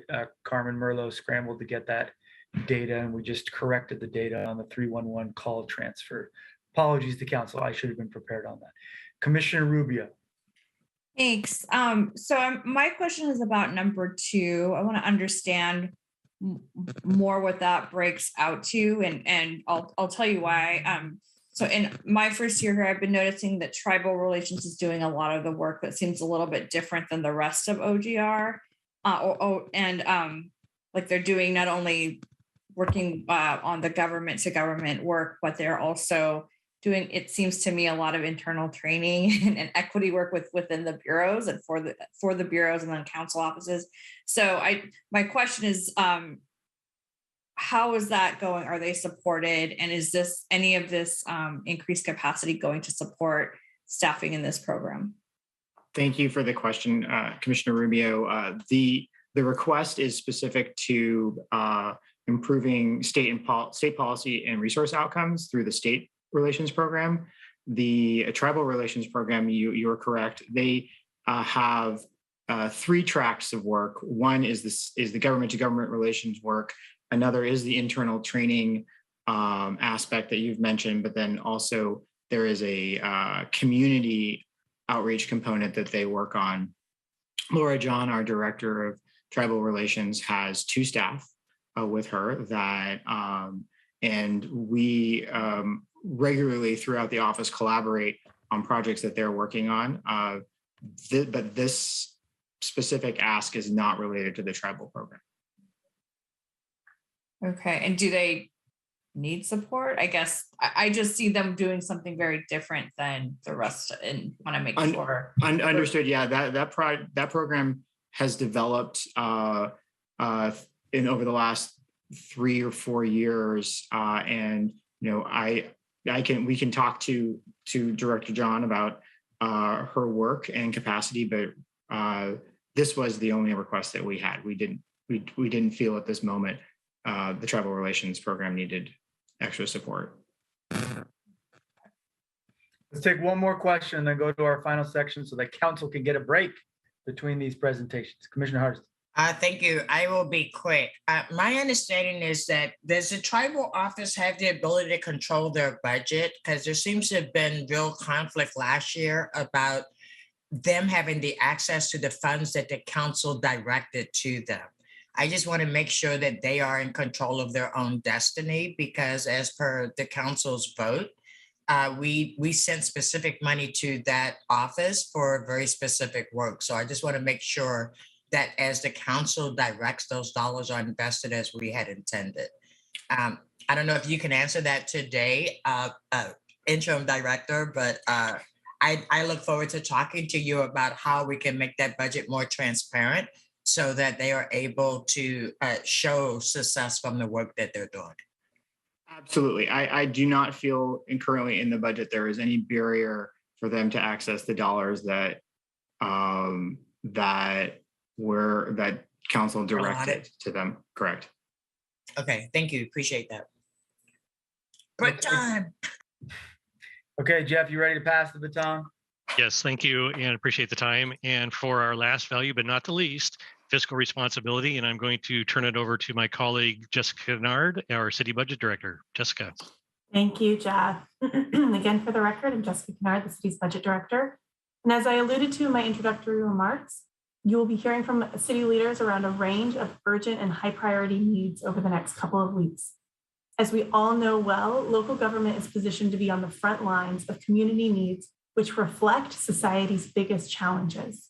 And the city aims to address many of these challenges in a way that is compassionate, effective, and efficient. But because of the complexity of the challenges we face and the importance of our core services, there never seems to be enough resources to meet service level demands. Hard trade-offs are always necessary during budget balancing exercises. This fact has been exacerbated during the pandemic as needs of individuals, businesses, and our communities have been magnified. Being fiscally responsible requires planning financially for the future to ensure stability in levels of service. This becomes more challenging when responding to crisis. The multiple crises that we have been facing has resulted in the city making trade-offs, often favoring near-term services over long-term needs, favoring near-term stability over long-term stability. This is understandable and can be a responsible use of short-term resource during crisis, but it is ultimately an unsustainable practice and has significant ramifications for the continuity of core services. Yet nevertheless, current crises and needs for services persist. So this is a challenge that I know you all know very, very well. Next slide, please. I want to say that despite crisis, we definitely have made some significant gains in our fiscal responsibility the past few years. 2 years ago, Chief Financial Officer Michelle Kirby, the then City Attorney Tracy Reed, and myself provided a presentation to the council outlining 7 major long-term financial liabilities facing the city. And today, we have made significant progress towards addressing a number of those liabilities through the smart use of one-time available resource and through enhanced collaboration. For example, Council has pre-funded the known out-year costs associated with the Columbia River levee system and has begun funding a citywide legal liabilities reserve, which they did in the fall bump. And through close collaboration and conversation between the attorney's office, human resources, and the budget office, we've been able to better plan for our personnel cost mandates as well as labor bargaining costs, which has reduced the potential for these costs to significantly disrupt other services or needs. Now, I know that there's still room for improvement in this issue area, but I want to say that this year's process was significantly improved over prior processes. We will continue to provide the council with options to address our long-term liabilities in ways that are responsible and feel feasible given the many competing needs for constrained resources. And our Office of Government Relations team has advocated for federal dollars recently through the ARPA and through the coronavirus state and local fiscal recovery funds. They've also advocated for state level funding for 82nd Avenue safety projects. for state lottery bonds for a new North Portland Aquatic Center, and for federal level, at the federal level, OGR continues to advocate for funding for the Behavioral Health Resource Center and environmental restoration at Tyrone Creek, as well as many other priority programmatic funding levels in this year's appropriation process. So in addition to all this good work that's underway, we can still take some common sense steps in our budget decisions, and that's that we can invest in systems and positions that help collect revenue. We can prioritize systems and positions that will improve our efficiency and reduce costs. And we can do as much as possible to maintain our infrastructure now to avoid paying more in the future. Next slide, please. On that front, we want to end with highlighting a few budget proposals designed to advance the city's core value of fiscal responsibility over the coming year. First, the Revenue and Financial Services team is requesting 11 new positions to increase tax collections and system support. Many of these positions are supported by partner jurisdictions. Due to the capabilities of our new integrated tax system platform, the city was asked to implement and administer new large-scale income taxes for Metro and Multnomah County, which are funding housing and early childhood education. Adding to the workload, the number of business tax accounts in Portland has doubled since 2015, which is spreading staffing thin. Second on this list, the Revenue and Financial Services team hopes to hire a risk management claims analyst to handle a significant increase in claims. This position will be funded by agreements with city bureaus based on claims history, so no general fund requests there. Third, the Office of the City Administrator is asking to replenish the major maintenance account balances for Portland Police Bureau facilities and for City Hall. These accounts were already severely underfunded and costs are incurred as a result of civil unrest, which have undermined their ability to maintain a current schedule of routine capital repairs. And then fourth and finally, the City Budget Office is proposing an innovation pilot to improve our processes and elevate transparency. This proposal is structured after a successful Denver peak model, which has saved millions of dollars through process improvements. It proposes a 2-year pilot to include 4 positions, which would serve as an in-house consultant team, and the team would leverage budget office and bureau strengths, would identify, troubleshoot, and implement improvements that would both improve service and save money. Collectively, these investments will help us steer the city towards a more financially responsible future. And I see we have some questions. Could I just get more detail on what the risk management proposal would do and fund? I'll turn it over to Director Kirby. Yeah, thank you. Yes, the claims and coming into the city have grown over time and really ramped up dramatically. And so in order to be able to give each one its due diligence to keep costs under control for claims, we just need another person to help process those incoming claims. Okay, so we're just growing the office. And I apologize, could I get another elevator pitch on the innovations pilot? Sure. So it includes 4 positions. It's basically to create an in-house consultancy. So we would be the experts in process improvement, and we would train cohorts of bureaus that are interested and willing to make process improvements in their own bureaus. And we train them up and we support them through implementation of process improvements so that we can magnify the impact across the city. It's based on a model from Denver. And we also piloted a very small version of this, I think in 2017, that had some notable successes. Great, thank you. So it looks like we have Commissioner Ryan, Commissioner Hardesty, and I just want to call everyone's attention to time. I do want Director Durbin and the rest of the team to talk to us after today, so don't want to eat into their time. Commissioner Ryan. Yeah, thank you. On revenue collection, I see that the numbers have 2 breakdowns, and one is from partner jurisdictions. So let me just use a little micro story. And I'm really into preschool for all. So anyway, I wanted to start with that. So that was something passed by the county, correct? Yes, is a rhetorical question. So, and then, and we are doing the services for the county who passed that ballot measure, correct? Correct. So are they providing 100% of the services of this revenue that we need for us to do that service? They are covering the costs of the service, the administration service that we're providing to them. The other, besides the preschool for all, it's also the Metro tax. Right, they hear together. Yeah. So is the 556 those 2 items? those two ballot measures? Yes. And then, okay, then is the 450, tell me about the other part, the 445,000. The other part is for increased staffing for city collections, the number of claims. I'm sorry, I'm back on. No, that's fine. So the number of yeah. the number of payments coming into the city has doubled over the past couple years, and so in order to process the claims quickly and efficiently, we need to grow the staffing, and it's also our share of the costs of system improvements. So but we are reimbursed, if you will, 100% from when we take on projects from other municipalities. That's what I was trying to get at.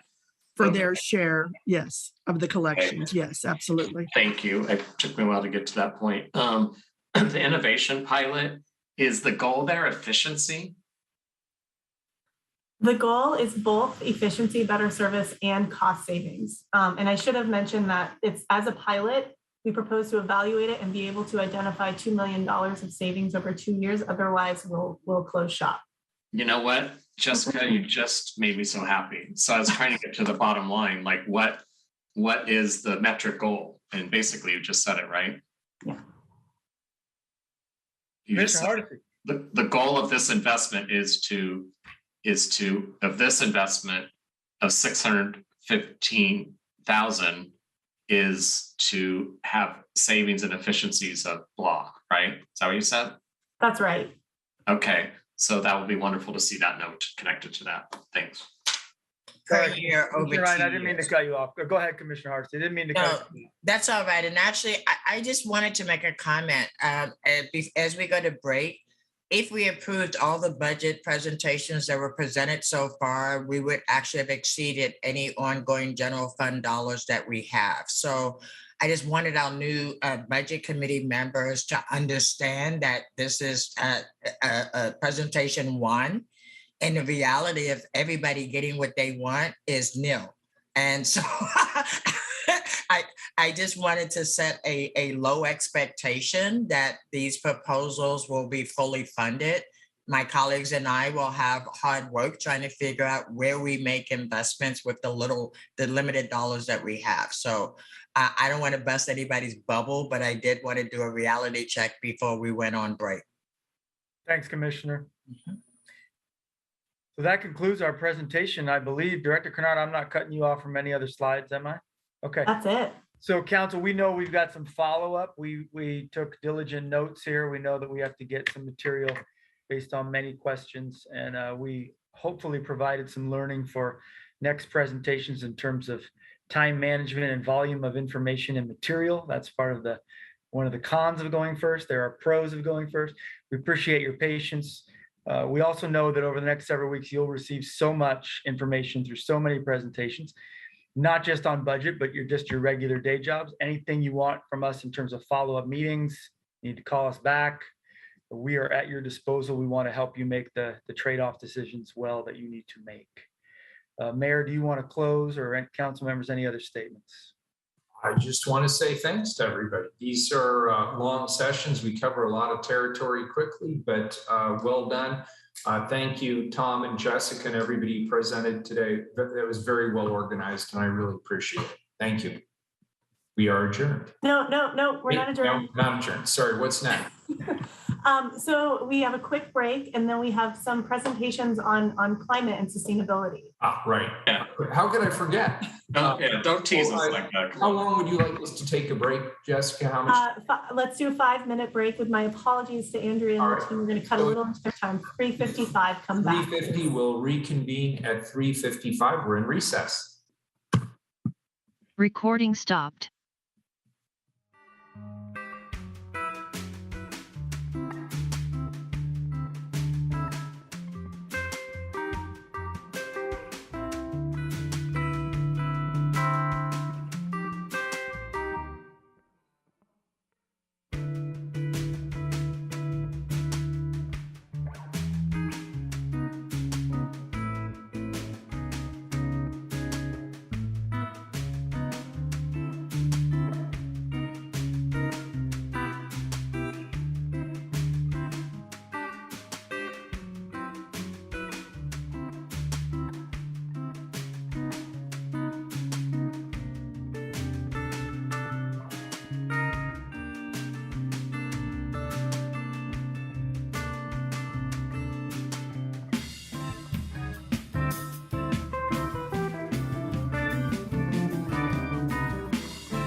progress. We're back in session. We'll turn this directly over to Director Durbin. Good afternoon.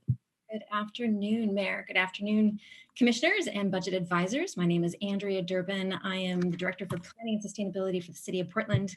I, she, her pronouns, and it's great to be here today. I will kick off this afternoon and help facilitate the conversation. And I want to appreciate the Council Clerk's Office for helping to drive the presentation. If you could bring it up, please. Great. Or go ahead and next slide, please.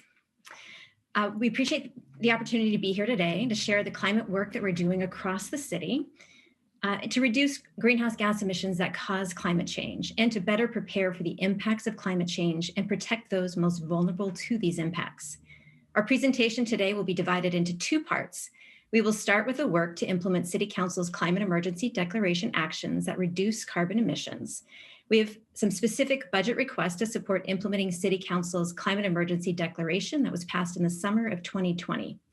And then we will focus on the climate resiliency and our recommended priorities to better prepare to withstand the impacts of climate change that we are seeing already.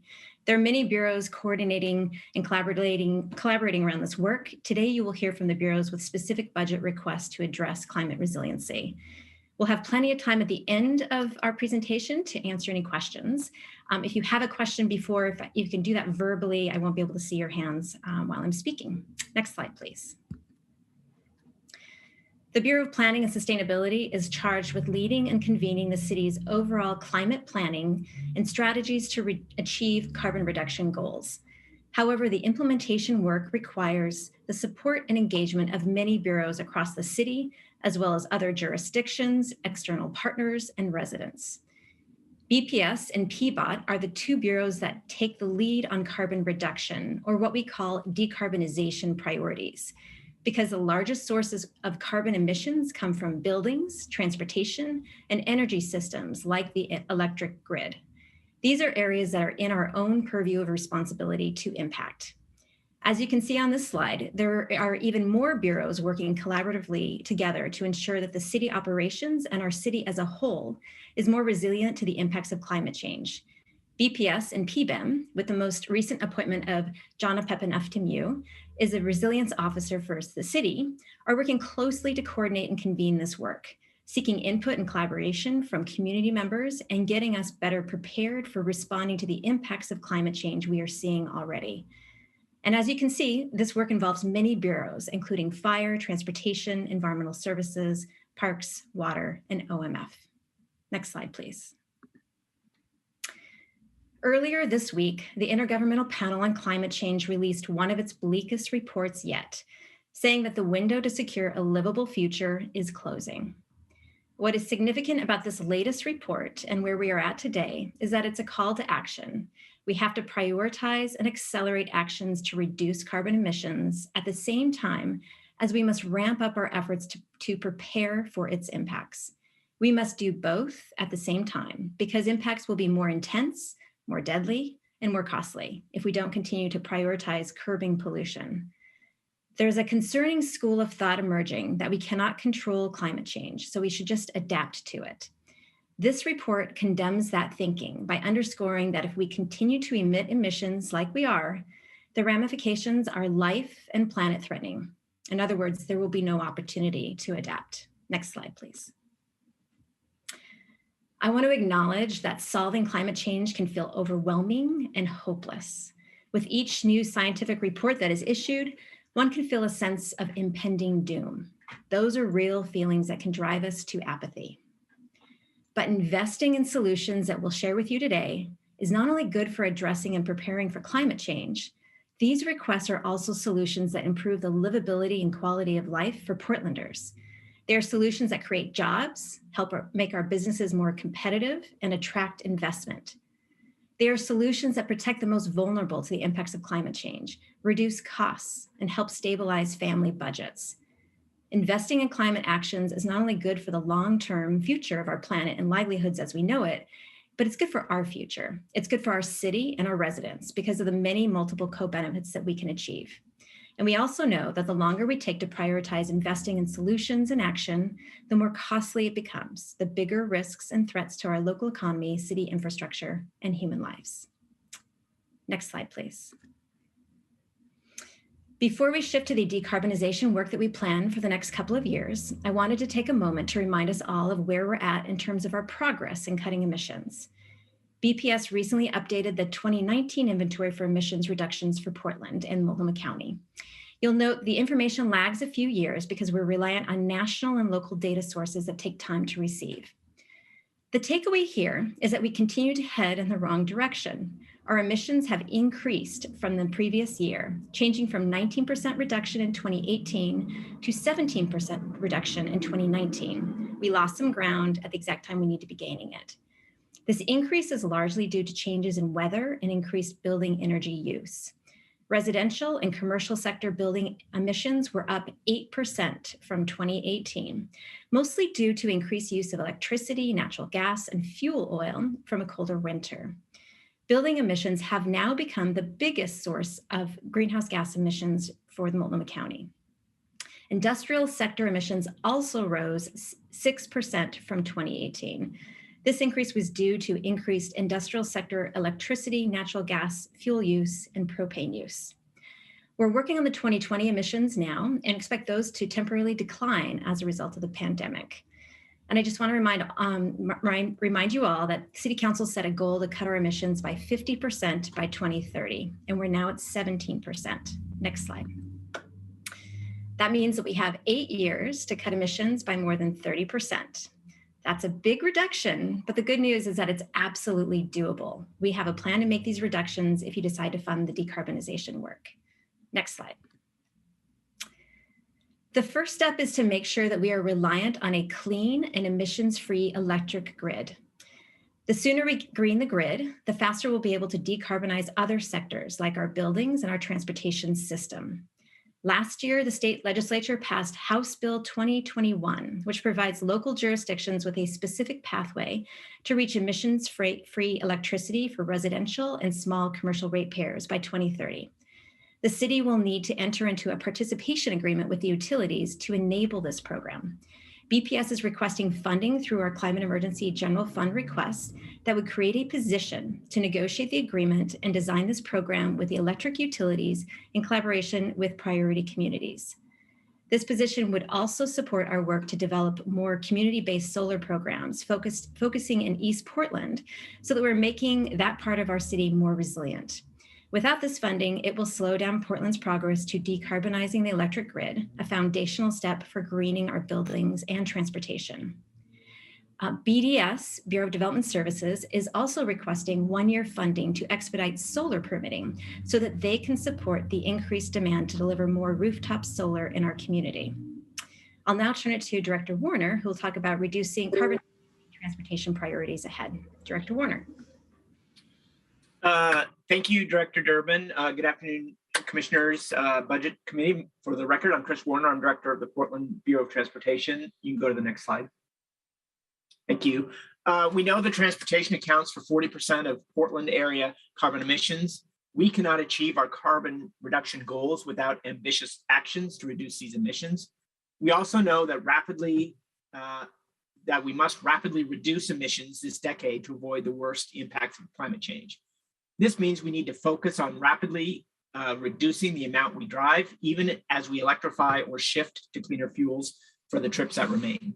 To achieve this reduction in miles driven, we must provide people with robust and safe multimodal options and also ensure that charges for driving and other uses of the right-of-way are reflective of the true climate, safety, equity costs of this travel. To make it easier to use non-driving modes, we must also create inclusive and connected neighborhoods that allow people to meet their many needs within relatively small distances. Finally, we cannot shift from this urgent need to reduce carbon emissions. As we'll talk about in a few minutes, we must also adapt to already changing conditions to become more resilient. Next slide. So there are 2 current budget requests that will help us move forward in reducing transportation carbon emissions. I'm pleased to share that the PBOT Healthy Business Program that we have implemented during the pandemic is showing very promising results in terms of creating connected neighborhoods and encouraging Portlanders to travel and experience the city without driving. The program provides a pathway for businesses and organizations to create new people-friendly spaces in the public right-of-way, and the program promotes more walkable, community-oriented neighborhoods where low carbon transportation choices are more attractive. In a 2021 survey, only 22% of the visitors to our healthy business locations reported traveling by car, while 63% walked, 11% arrived by bike. This is a remarkable travel mode split. Council support for additional funding for this program is one important approach to turn this crisis of this pandemic into an opportunity to help address our climate crisis at the same time. I'm also pleased to be working in partnership with BPS to reduce transportation carbon emissions, and I'll turn it back over to Director Durbin to describe their budget-related request. Thank you, Director Warner. The second part of BPS's climate emergency budget request would fund work that BPS would lead in collaboration with PBOT to lay the foundation for electrifying our transportation system through EV-ready codes for housing and businesses. The funding request would also enable the city to pilot clean freight delivery programs in the central city and support implementation of the POEM recommendations with PBOT. Next slide, please. We also wanted to share the other components of the decarbonization work that is currently underway. We're not asking for more funding for this work, but we wanted to make sure that the City Council is aware of what we're spending our time on. Thanks for your funding support in the fall bump. BPS is moving ahead to implement the Clean Industry Hub study, working in partnership with Prosper. The purpose of this analysis is to evaluate the scope, role, and needs for creating a clean industry hub in Portland and working collaboratively with industry, labor, and community stakeholders to define those needs and opportunities. This hub would support decarbonization and more efficient use of materials and resources for the largest individual emitters of greenhouse gases in Portland, both industry and large institutions, such as hospitals and higher education. And it would be one of the first real explorations of circular economy practices in Portland. Next slide, please. Another area BPS is leading on is focus on reducing emissions from existing buildings, which is where most carbon emissions come from. We must decarbonize our entire building sector to reach Portland's zero emission reduction targets. And as the latest inventory showed, existing buildings are now Portland's largest sources of emissions. You've heard from community organizations about this work in the past through the Build Shift Coalition. BPS launched a stakeholder engagement process earlier this week to explore a range of choices and decisions for crafting an ordinance to establish climate and health standards for existing buildings. We will be working with diverse and impacted stakeholders to seek input and guidance on the specific scope and focus for this policy, and we look forward to sharing more with you in the months ahead about this work. Next slide, please. BPS is requesting support for the next 2 years to fund implementation of the 2020 Council-adopted Climate Emergency Declaration, specifically to support our work in greening the grid and electrifying the transportation sector for a total of $721,000 over the next 2 years. This slide shows that the city's commitment to climate change may have increased in words, but the investment has not followed. Since 2014, the average general fund contribution towards BPS's climate change work has been just under about $680,000 annually. We're not debating whether or not we're in a climate emergency, that much is known, but what we're asking City Council to do is to prioritize action and allocate resources so we can actually bend the curve in emissions reductions and get us on a path for meeting the city's 2030 goals. And now I'll hand it off to Jana Pepenaftamute, the city's resiliency officer, to share more about our work ahead on climate resiliency. Jana. Thank you so much, Director Durbin. Mayor and Commissioners, for the record, my name is Jana Papaeftimiou, and I work at the Bureau of Emergency Management, where I am the Chief Resilience Officer. And today, I and my colleagues will also frame some budget priorities around building community resilience in a world where the climate is already changing. The photo you see here is of Portland Net volunteers staffing a wildfire evacuation camp at Clackamas Town Center in 2020. Next slide, please. I hardly need to remind us of the events of the past few years. I know that we all remember the terrible smoky days at the end of summer 2020, when Portland had for a time the worst air quality in the world, when ER visits went up, businesses closed, and most everyone was trapped inside by wildfire smoke. And although we must work to reduce carbon emissions and slow this damage, wildfires will continue to increase across the West, even in best case scenarios. I know we also all remember the trauma and sadness of the heat dome in June 2021 that took so many lives, and also 2 subsequent heat waves that same summer. The city opened cooling shelters for the first time that year, and we expect cooling shelters will continue to be needed, especially as our housing crisis intersects with the climate crisis. We've also seen a sharp rise in fires in city parks and in natural areas, which is also related to both climate and housing issues. And we face grave risks not only from far off wildfire smoke, but from fires in our own forested parks and neighborhoods. We also saw damage to infrastructure in the heat as Denver Avenue buckled. And even now, as trees bud out this spring, we see trees that are declining or dead due to increased heat stress. Unfortunately, losing tree cover would mean that urban areas heat up even more in future summers. And we already know that urban heat and the other impacts of climate change are not evenly distributed across the city, but disproportionately impact Black, Indigenous, and other communities of color, elders, people with disabilities, and underlying conditions. And it's the safety of our residents, and particularly those who face the greatest risks, that we must prioritize in planning for climate change. And now I'll pass it back to Andrea. Thank you, Jonna. Next slide, please. The proposals that you will hear about today come from a coordinated process with these key bureaus. We've also been meeting with community members, especially community members from East Portland and culturally specific organizations, environmental and conservation groups, institutional partners like PSU and OHSU, as well as our jurisdictional partners, including DEQ and Multnomah County. What we know is that building a more resilient city and community to weather the impacts of climate change will require an extraordinary level of collaboration, coordination, and partnerships. We're also working closely with the OGR team to identify federal funding opportunities to position the city well for attracting and receiving federal funding support for addressing these needs. And we're getting ourselves organized with our priority needs and plans to be proactive about seeking resources to fund this work. And now I'll turn it to Parks and Recreation Director Long to talk about addressing the urban heat island problems we face. Director Long. Thank you, Director Durbin. Good afternoon, Council, budget advisors, colleagues, and community members. I'm Adina Long, Director of Portland Parks and Recreation. Thank you for the opportunity to present to you today.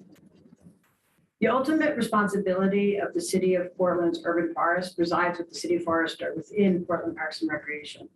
Therefore, one of the goals of Portland Parks and Recreation is to invest in trees. Like cities and nations around the world, increasing tree canopy significantly helps us combat climate change. Trees clean the air, improve the soil, reduce the heat island effect, support wildlife, and improve community health and well-being. Urban forestry's focus is on strengthening protection of existing trees, making them a priority in street design, and setting new goals to expand the urban forest. As a community, we must protect and preserve our tree canopy because, in fact, the best trees for the planet are the ones already in the ground.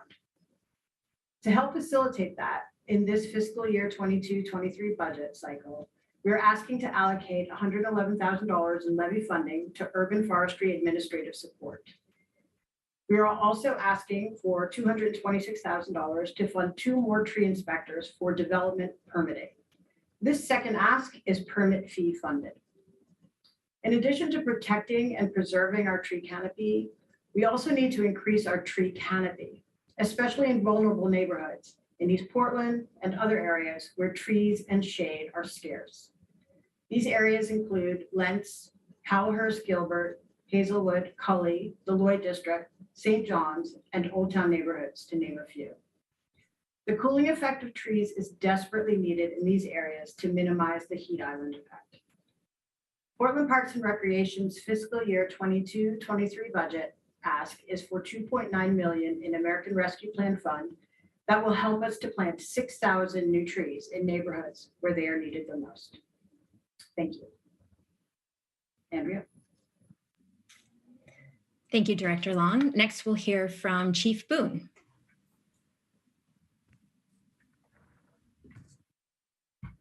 Thank you, Director Durbin. Good afternoon, City Council, Budget Advisory Committee. My name is Sarah Boone, Fire Chief for Portland Fire and Rescue.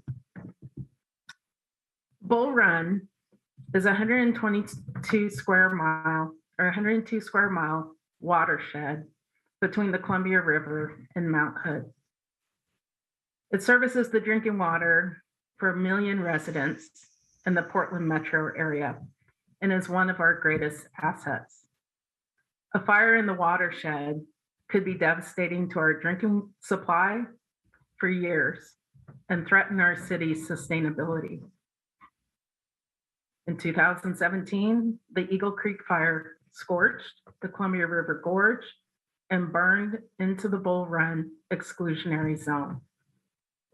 From this near miss, recognition occurred that regional stakeholders needed to do more to prepare for an ever-increasing wildland threat. In 2020, Portland Fire partnered with the Portland Water Bureau through an MOU to enhance our fire response plan. We purchased suppression equipment, sprinkler kits, and fire-resistant wrap to better protect the vital infrastructure. This infrastructure includes historic buildings, fire lookout tower, radio towers, dams, and the water treatment facility. We implemented an annual wildland training on the site at the watershed for PF&R personnel. And then we also test critical suppression equipment stored in wildland caches throughout the watershed. As a fire agency, we coordinate with our suppression partners regularly, including the Oregon Department of Forestry, the U.S. Forest Service, Portland Water Bureau, Gresham Fire, Corbett Fire, Sandy Fire, and Hoodland District 74. Though we have covered a lot of ground in the last 5 years, there's still much work to be done. And I use this case in this incident only in the fact that sometimes people think we're only protecting what's within our jurisdiction. Portland Fire and Rescue is requesting through ARPA funds for a wildland fire coordinator to assist not only in citywide efforts in planning, preparation, and response to fires in forested and wildland interface areas within the city, but also in unincorporated areas within Multnomah County, as well as to protect the city's interests also within the region. Portland Fire has worked collaboratively with other city bureaus, organizations, and key stakeholders to identify the needs, conduct a hazard assessment, and a region-wide gap analysis. Resources have been dedicated to help in the planning, preparation, and mitigation efforts at the local, regional, state, and federal level. But there is still a need under the current conditions for a dedicated subject matter expert to help coordinate all efforts into a master plan that outlines responsibilities on a citywide level and a community-wide level with the goal of coordinating training, certification, prevention and education, mitigation, and response. The reason we are asking for this one-time fund for 2 years is we have been outward facing through the pandemic, through vaccinations, through testing, through state mobilizations, through civil unrest, and through a houseless crisis. And we will always help wherever we can and support wherever we're needed. And so this request is really us asking for help ourselves. Thank you. Thank you, Chief Boone. Next to address landslide risks and landslide prevention will be Director Warner. Thank you. PBOT maintenance operations are called on to respond to a wide variety of increasingly frequent weather events. We keep our city moving during snow, flooding, landslides, and more. Specifically, our crews are called to work on snow removal and ice treatment, flooding, sewer drain clearances, windstorm and flooding debris removal, emergency signal repair, sinkhole remediations, and landslide abatements. As a matter of fact, on Tuesday of this week, we were forced to close Northwest Thompson Road due to mud and debris slides. And our crews are hard at work clearing and stabilizing the area. What we do expect is this type of work will take additional resources as events become more frequent. For now, I just want to highlight our landslide abatement capital set-aside request. This capital set-aside request is for $1.2 million for a landslide abatement at Southwest Upper Hall and College Streets. This funding request will replace an emergency landslide abatement effort with a more permanent, resilient wall structure. Projects such as these will repair landslide damage and mitigate future risks. And these are the kind of resiliency projects that PBOT is dedicated to doing. And we're just looking for the kind of funding to make sure these assets can withstand the intense rain and heat that, as we talked about, are all part of kind of the climate crisis we're in. So I'll turn it back to Director Durbin. Thank you. Next slide, please. Thank you, Director Warner. We know that climate change more severely impacts vulnerable populations and that we will face increased risks from fire and excessive heat. We need to better prepare and get out ahead of those impacts and build this into the city's planning work. BPS's climate resiliency requests will allow us to create more flood, fire, and heat resistant neighborhoods by increasing the resiliency of Portland's natural and built environment to reduce climate impacts and costs. As the planning agency, BPS acts by researching and implementing potential changes to zoning, overlay maps, and related development regulations, by coordinating infrastructure agencies to explore how planned capital projects and infrastructure management practices might better address these risks, and by exploring the need for new and different city programs, and by coordinating with non-governmental entities to bring additional resources to the table. Funding this request will enable us to build climate resiliency protections into those planning approaches. One key focus for this requested work will be on Johnson Creek, an area with a large floodplain home to more vulnerable populations in our city. And I will turn it to Chief Resiliency Officer Papan Eftimiou to conclude our presentation. Thanks, Director Durbin. Next slide, please. PBEM has 3 asks related to climate resilience, and the first is for a shelter coordinator. Because of climate change, sheltering needs have moved from a wintertime event to a need summer and winter. And because of the continuing housing crisis, more and more people are in need of respite from severe outdoor conditions. Currently, PBEM is supporting shelter efforts with existing staff, but it has really reduced our capacity for other efforts, including critical needs like earthquake and flood response planning. We also know that we need to be doing more work to develop mitigation projects and seek funding for them. There are significant federal grant resources available now for climate adaptation and infrastructure resilience, but we need resources to develop these proposals and bring them forward for funding, and we believe we can do this on a contract basis.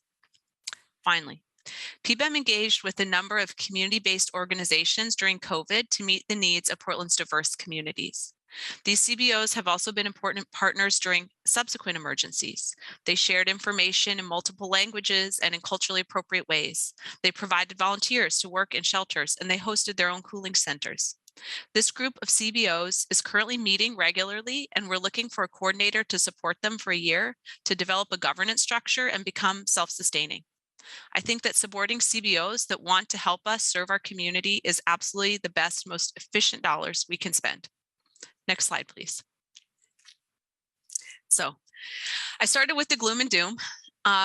Emergency management does that, but I want to close with some positive news. While we acknowledge the sadness of climate change, change is also opportunity, always. Disruptions remind us of the ways that we depend on one another. Prosperity of households is tied to business success. The health of individuals ripples to the well-being of schools and workplaces, and climate change is impacting us all.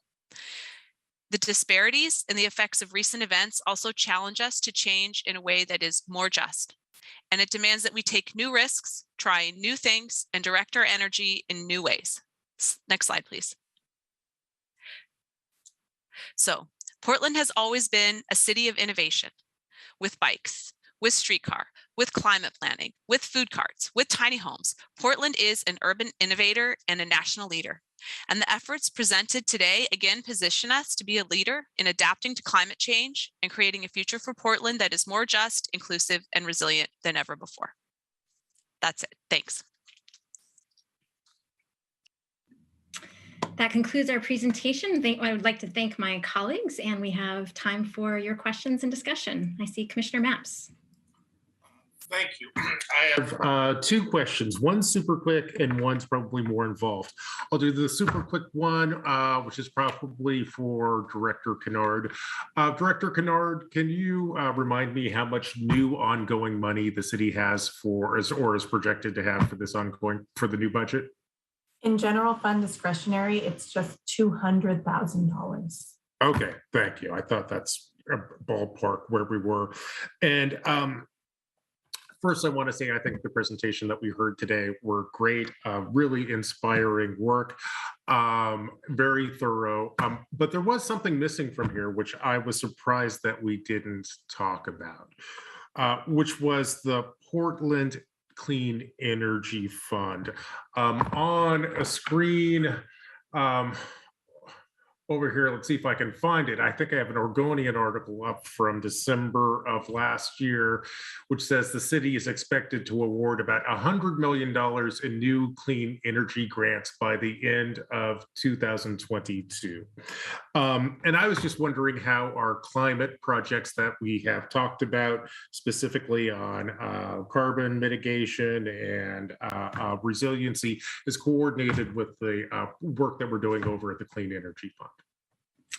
Thank you, Commissioner Mapps. It's a great question. And this is really where Portland has a unique and incredibly effective tool with the Portland Clean Energy Fund, because the Portland Clean Energy Fund is really investing in the climate solutions and doing it at that kind of the intersection with racial justice and climate.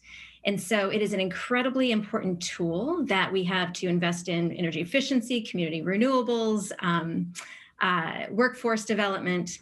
And we're in the process right now, we're reviewing the grants. We'll be bringing our grant recommendations, the next round of grant recommendations, to council for consideration and approval in June. And we expect to, we've received really excellent grant proposals, and we expect to be able to make a recommendation of $80 to $90 million of grant recommendations for City Council to consider and decide. So between that and the 15 million, the 10 million the heat response program that we've also, the special initiative that we've also City Council approved and we also have underway, we will be bringing the partnerships later this month to council as well, the partners to execute and deliver those thermal heat units to community members. So, there's a lot happening, and I think that we are well positioned because of that program. It's an important tool for us, and the investments that the Portland Clean Energy Fund makes are carbon reducing. It'll help drive down those emissions. And that was one of my questions too. So the Clean Energy Fund is in the business of decarbonizing our economy, and are they also in the business of climate resiliency too, would you say? They are, yes, they have. So the areas include renewable energy, energy efficiency, green infrastructure, regenerative agriculture, workforce development as well. So it's a combination approach of both. How do we reduce emissions? How do we create jobs and create those jobs and new opportunities for people to kind of benefit from the clean energy economy? And also, how do we support regenerative natural systems? Sure. Okay, great. I'm glad to hear that. So are the climate initiatives that we talked about today coordinated with the Clean Energy Fund at all? Absolutely. The climate initiatives, BPS houses the Portland Clean Energy Fund as well as our climate team. So our teams are working together. And the PSEF team is also part of the metrics and reporting is that we will be measuring and reporting on the emission reductions that occur from the investments that we make through PSEF too. Okay. And of the $100 million that the Clean Energy Fund will give out in grants this year, how much will go to support the projects that we heard about today? The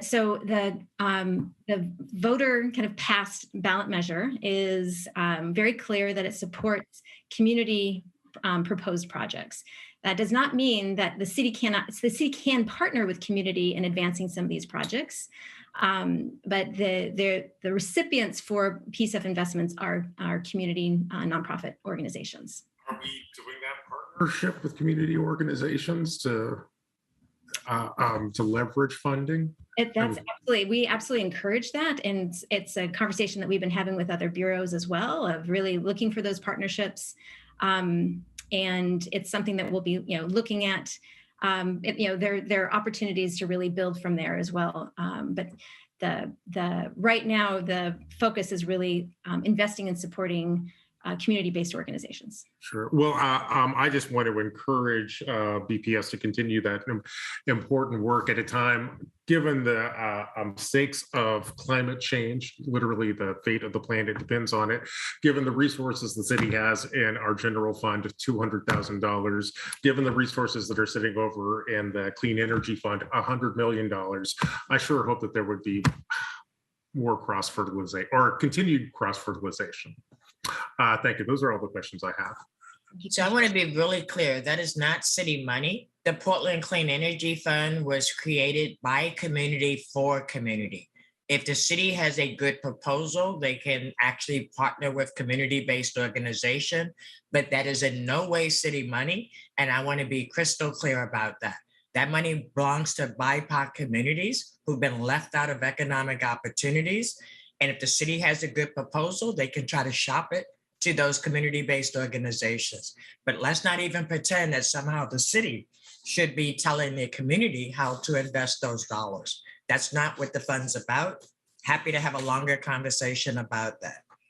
But anyway, that wasn't my question, but I needed to respond to that because I don't want people to assume that that money is sitting there for the city's use, because it is not.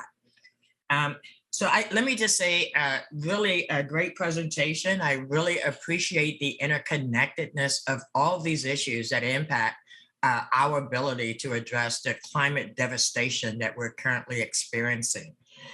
I guess for me, as I look at this and just knowing what we know about the limited resources we have, collectively, and I don't want to put anybody on the spot, but collectively, if you could, at a later date from this proposal, prioritize for us, if we only had $2 million to invest in climate mitigation this budget cycle, where do you think would be the best use of that $2 million?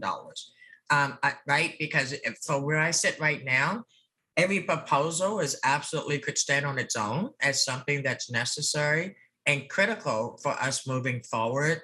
But it would be very helpful for me as if the group who put it together could just think about knowing that we won't be able to fund everything. What is our highest priorities and what puts us on the right track so that we can actually be making progress around mitigating the climate disaster that's on its way. Thank you. Thank you, Commissioner Hardesty. We will have that conversation. Commissioner Rubio. Thank you. And I just wanted to first say thank you, Andrea, for your leadership on this, and also to Sam Barrasso and his team, particularly about how the Bureau is working hand in glove with the Portland Clean Energy Fund. And there are conversations that are happening all the time. And I just want to remind my colleagues and anyone listening too that this fund was developed by and for community, and community self-determination is at the center of it, designed to help build capacity in communities. And we're just about to move forward with round two. And the first was a start.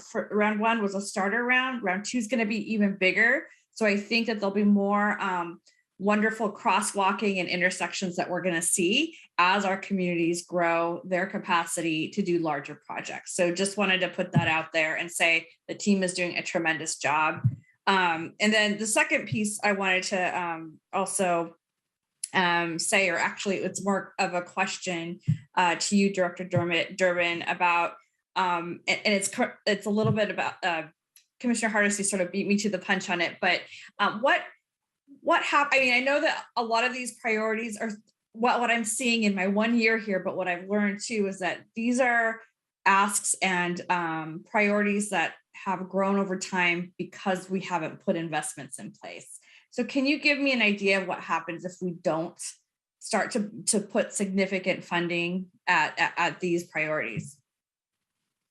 Yes, thank you very much, Commissioner Rubio, for the question. I mean, I think we're at really this critical, pivotal point right now that, it takes a number of years to put new programs and policies in place to actually implement and actually drive down the emission reductions. And as we presented, we have 8 years now, and we have a long way to go. And that it feels kind of overwhelming because it's such a significant amount of reductions that we have to still achieve. But the solutions are real. I mean, I think we have real opportunities by just getting out there and having kind of the capacity to be ready to green up our grid and help really build out the infrastructure across the city and enable the infrastructure for transportation electrification. There's like very tangible changes and that we can take to actually put us on that path to meeting the reductions. I think if we continue to kick that can down the road, I think as a city, we have to acknowledge that we're not going to meet our goals of cutting our emissions in half by 2050. We're just not going to do it. So I think that's kind of we're at that point where we need to decide: are we going to put some money and investment in this and make this happen, or are we going to say that we're just not going to be there? And I think the other biggest risk is, and we have to accelerate both preparing for the impacts. And the last couple of years have been a real awakening for us that we are in climate impacts are real. We are in a climate crisis, and this region has a number of risks that we're facing and have to manage. And those, we're not prepared as a city. And I think what's exciting is the bureaus here and others as well are working together to really get better prepared, but getting better prepared requires investment and resources. And I think there are federal resources available, but it's going to take that we want to be well positioned to pursue, but it's going to take some initial investment from the city as well.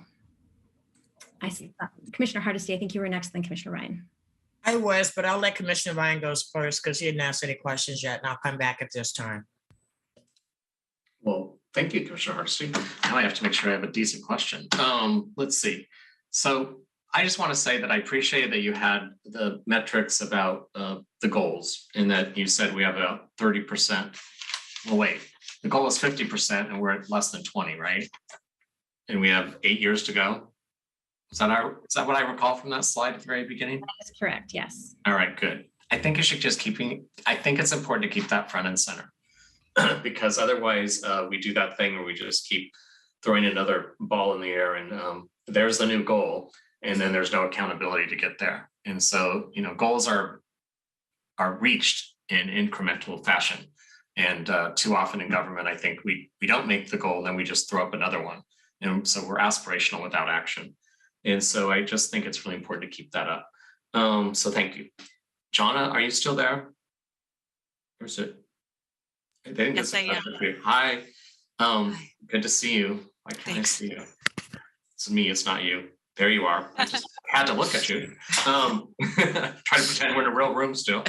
So I'm a really big fan of getting money directly to the ground so it can have impact and not have it hover in government. And so you made some really good points about getting the money to those communities that have relationships with those that sometimes we have a really hard time reaching. I can give a little tiny story on that. During the wildfire, I live on a street where at least 3 or 4 families, English is not their first language, and they were outrun by whatever I was trying to say. That was, a story that I hope made some sense. My point is, how do you get that money to them? Does a majority actually get to them of this investment?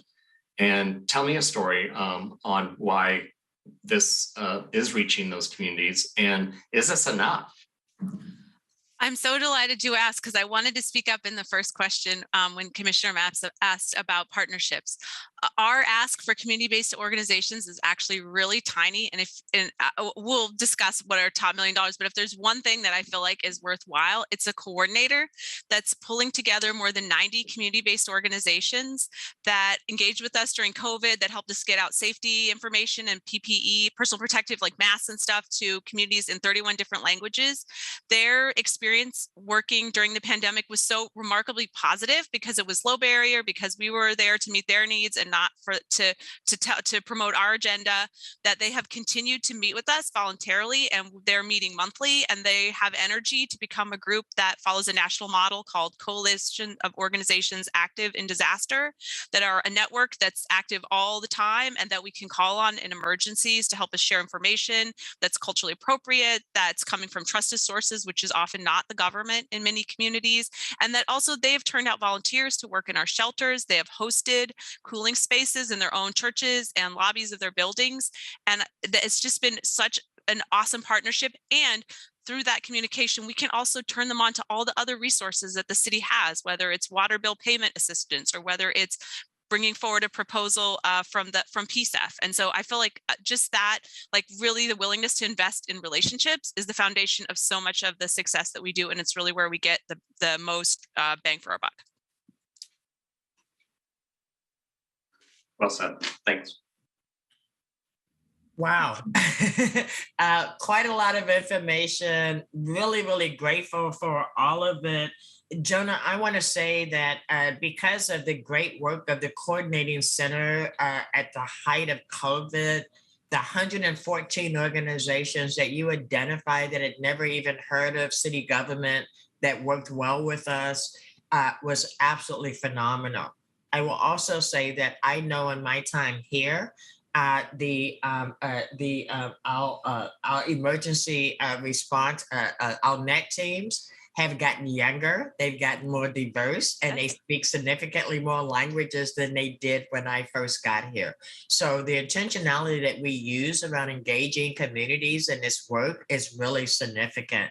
And I will say, Director Durbin, I agree with you. We talk a lot about this climate crisis, and we have never actually invested the kind of resources that we need to really make sure that we are prioritizing our part and making sure that we are reducing emissions, and that we're doing all we can as a city to be a model for what this looks like long range. I know we've got some plans in place, like I know Fire's already ordered the first electric fire truck, but I need more information about the electric grid, because I remember that when it's really hot or really cold, Max breaks down. So I want to make sure if we're going to be talking about investing in an electric grid, that it's really going to be available, right, at the times that we really need it. I don't know enough about that yet. I'm sure Chris has a lot more information on that than I do. But I've heard other people having a conversation about this investment. And I guess my question would be, would that be the highest investment that Black and Indigenous and other people of color have? I would say no. I would say that they would if they were prioritizing where we would put our limited resources, they would have something different, right? So, not that it's a bad idea, but I think we need more information about whether electric grids actually serve, especially high needs and emergency times. So, but again, I learned something every time you guys come in front of me, and I'm really grateful for all the information. Take advantage of this new legislation that the state legislature passed to allow community green tariffs, basically cities to be able to opt into generating local community renewables, would actually result in lead us to about 2/3 of our energy mix would be clean and renewable if we're able to implement it. So it would have a significant impact in reducing emissions. And it's also an opportunity to really drive to be more of a community focus, to focus on ownership that's community centered. So you're putting community solar on churches and schools, and it is more resilient, and to be able to withstand, when we had the last year we had the ice storms. We lost power for a long time, right? And we didn't have kind of a backup local neighborhood resilience system. And this is really about how do we build resiliency at the neighborhood level, at the community level, build wealth and resources for community as well, and drive down emissions. So it has so many different benefits. And it's okay, Director, you got me now. I was almost there, but you got me with the energy independence and the community being able to have control, right, over kind of how those resources are expended. Got me there. Okay, thank you very much. I really enjoyed this presentation. I learned a lot. You're welcome. You're welcome. And I did want to come back to Commissioner Mapps. At the beginning, you asked Director Kennard about what amount is available for ongoing funding, and about $200,000. I just wanted to clarify that the requests that we're making today collectively are either one-time requests for over 1 or for 2 years, or ARPA funding requests. And I believe that there's about $14 million available in one-time general fund available. I understand that. I think the larger point was that climate change is going to extend beyond 2 years, 5 years. And so I think this is an ongoing commitment, and the ongoing resources we have today are $200,000, at least in the general fund. I also understand that we have extra, where we have one-time funds that could be spent for these purposes too. And I certainly look forward to taking a closer look at some of the proposals on the table.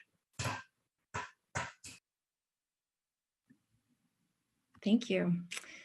If there aren't any other questions, comments?